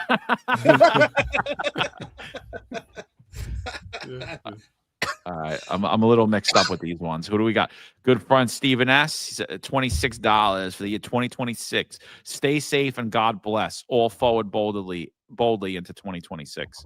Yeah, absolutely, brother. Thank you. Steve is a great man. Steve, thank you for everything to you, brother. Merry Christmas, Happy New Year. What a great guy.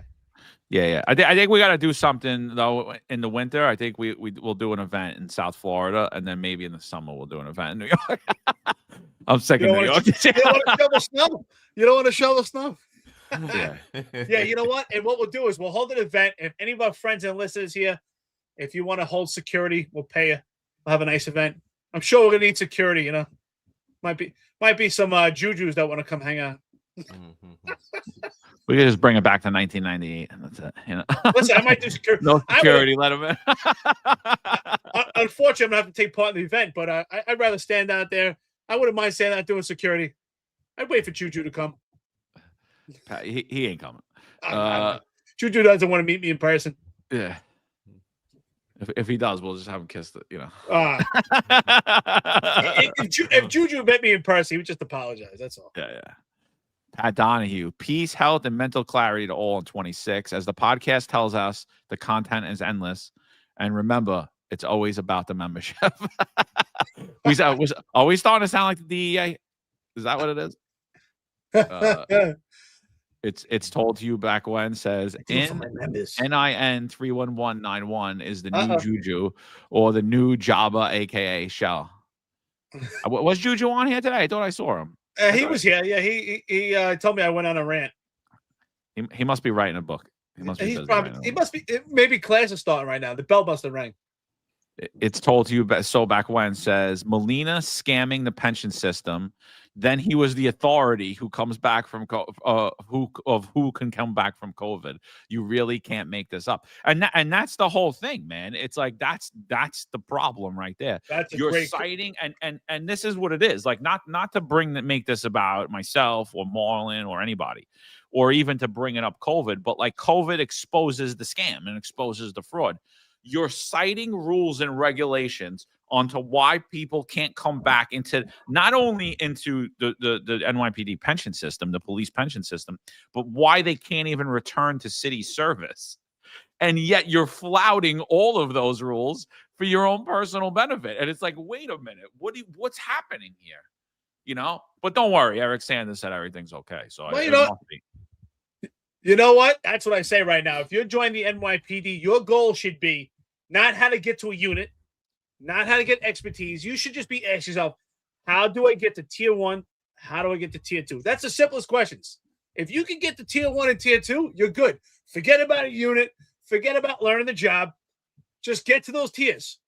Ask the people that are there right now, how do I get to tier 1 and tier 2? Call Kaz Daughtry. Ask him, how do I get to tier 2 and tier 1? Because Kaz Daughtry was both. How do I get there? I don't want to be general population. If you're general population right now, forget about trying to get in units. Figure out how to get into those tiers. If you got that figured out, you're good. You got the job. I know. Yeah. You got to take it in the face. Yeah, you got to join the Cash for Ass program, Yeah, but what if you're a guy? What if you're a guy? That's a shortcut. What if you're a man? Take it in the face. You take it in the face. Okay. Take it that ball gang and take it. You got to take it in the face. Crazy 10-7 says the job of the podcast is to call out the hypocrisy and corruption, not to twist and defend it for Sanders' potential clients. Thanks for staying the course. Next X post is going to be about how Pearson was a visionary. It's a joke, dude. Honestly, like he really gave away his credibility in my opinion. That might be the comment of the day. I think that is the comment of the day, honestly. And so for Richie Taylor, you already have your argument, right? It's you have your argument. We gave it to you. So shoot a donation to the podcast, will you? Go through www.thefinestsunfiltered.com. Yeah. Maybe you know what? Maybe someone could write an article about the pension for the Finest Unfiltered. Maybe with some legitimate proof. What's going on here? Yeah, I love it. You can't. You're unvaccinated. You can't come back to the job. But if you leave for 14 years and you go to Vegas, come on back. Come on back. No problem. Marlon, you're done. You can't come back. Bernie Carrick couldn't come back, right? Bernie Carrick couldn't stay in the system on MELD, on other agency. Joe Esposito couldn't stay in the on other agency. Terry Monahan couldn't do it. Why could Louis Molina do it? Why could what's her name? Whatever the hell her name is. Why can't I think of it? Chief Holmes. Why couldn't Holmes do it? Why could Holmes do it, but they couldn't do it? I mean, it's a simple question. It's a simple question. It's not a conspiracy theory. It's a simple question that needs answers. And another thing that was said yesterday that was like, oh, well, this would have already been brought up. These people, if this was a problem, they would have been indicted. There would have been an audit. Like, no, this just happened. No, none of that. No, that's what we're saying now is those things need to happen. There needs to be an audit of the fund. They need to be identified. They either need refunds to the fund, have their benefits diminished, and if there's any criminality along the way with anyone, those need to be referred to the Manhattan District Attorney's Office. Not that he's a guy of such integrity, but it needs to happen. Things need to happen. So, sorry, I'm not going to co-opt because you were partners with Chief Holmes. I don't really give a shit. Doesn't matter. Doesn't mean you get to pad your pension. This one gets to pad the pension. Has absolutely nothing to do with race. Not my fault that this administration, who was literally self-labeled themselves as the chocolate administration. I didn't label that. Eric Adams labeled this administration as a chocolate administration. So it's not my fault. They happen to all be black and brown, the people that we're talking about. It's not my fault. And John, you don't get it. I'm not afraid to say it. Sorry. I grew up in New York City too, bro. I grew up in Brooklyn too.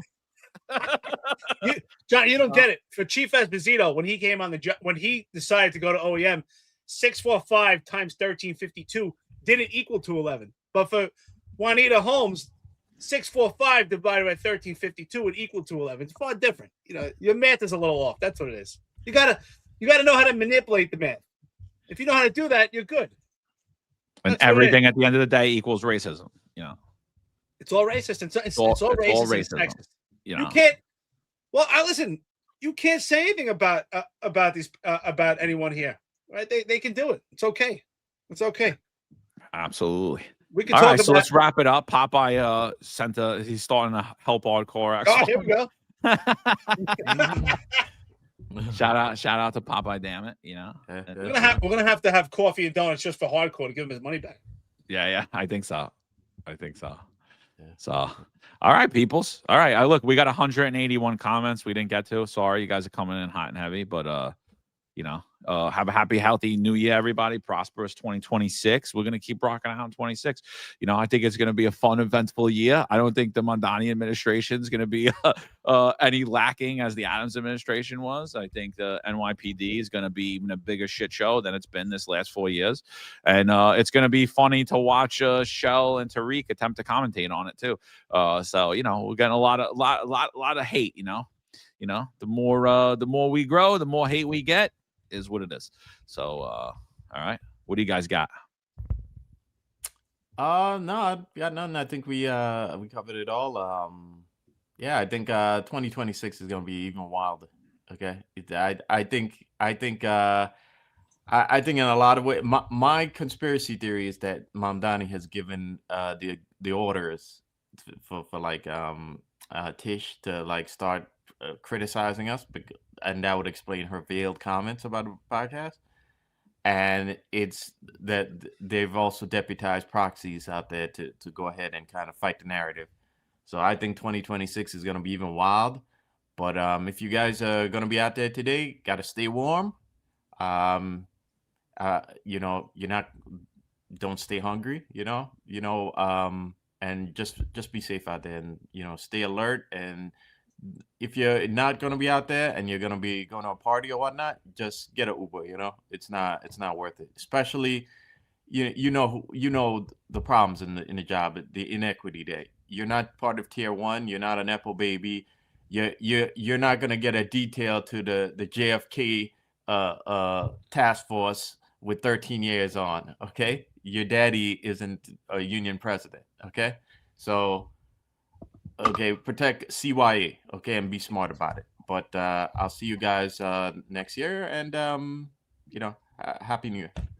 Hey, Jason, I'm not going to read your comment, but pretty funny. You're right. I guess I had a moment of clarity and a moment of common sense for a moment, but you're 100% right, brother. Absolutely. We got plenty of men in the NYPD getting on their knees, and they're called chief. They call chief in the NYPD. They get on their knees and they're completely silent about what's going on. They got the ball gag in their mouth right now, figuratively speaking. So you're absolutely right, brother Jason. Listen, I want to say I think it's been a hell of a year. And I'm with Marlon. I think the content never stops. I think actually 2026, we came in roaring with 2025. I think 2026 is going to be an explosion. The Finest Unfiltered is not going anywhere. As we grow, John's right. The hate just keeps increasing. But you know what? No one hates on you that's doing better than you. So think about that. If they're hating on us, I guess what we're doing is we're giving a better output and giving better information. And actually what we're doing is giving out the truth. So they can't stop that. So you know what? 2026 will be worse because just like Eric Adams' administration, the Mamdani administration is going to have to play the same game of perception versus reality. So again, control the narrative, and like Marlon likes to say, perception management. So outstanding, everyone. Thank you, everyone. Like, share, and subscribe. Happy New Year, everyone. I hope you have an awesome time, whether you stay home or go out. Be careful, be safe. Watch your back. Situational awareness. If you're on the job, off the job, or just a police enthusiast, you have a right. Self-defense, protect yourself.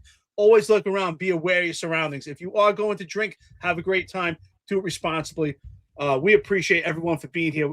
So Happy New Year. We're coming in 2026. Someone here asked if we will be here Friday. Absolutely. We'll be here for the round table. Everyone, thank you. Find us Unfiltered. One quick thing before we go. Sure. The executive perspective tonight, guys. The live show is going to be back next week, but tonight we're showing the first interview of Chief Lou Cash. So scammers. Hey, listen, we don't know who signed off on their 28th. Yeah, but they got it. Yeah. Well, they could just backdate it. Eric Sanders gave us the thing. It's fine. It's on the employer, not the employee. If Rob Lou Cash was on the job right now, if you were working New Year's, it would be getting no cash, right, Rob? Rob, I love you, brother. Outstanding. So yeah, listen, everybody, be careful out there. If you're on the job and you're working New Year's, make sure your feet are warm, make sure your head's warm. Be careful out there. And of course, have a good time at the same time. So everyone out there, thank you. And a special thank you to Hardcore for really giving us your variable supplement. We appreciate it. We appreciate everyone that dips into their pockets, giving us coffee and donuts.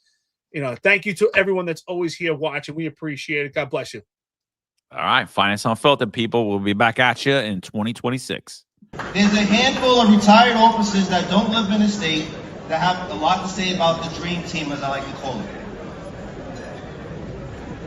All of a sudden, they retire and have a master plan on how to fight crime. But nothing to contribute when they were here. They want to come back and be part of the dream team. What can I say?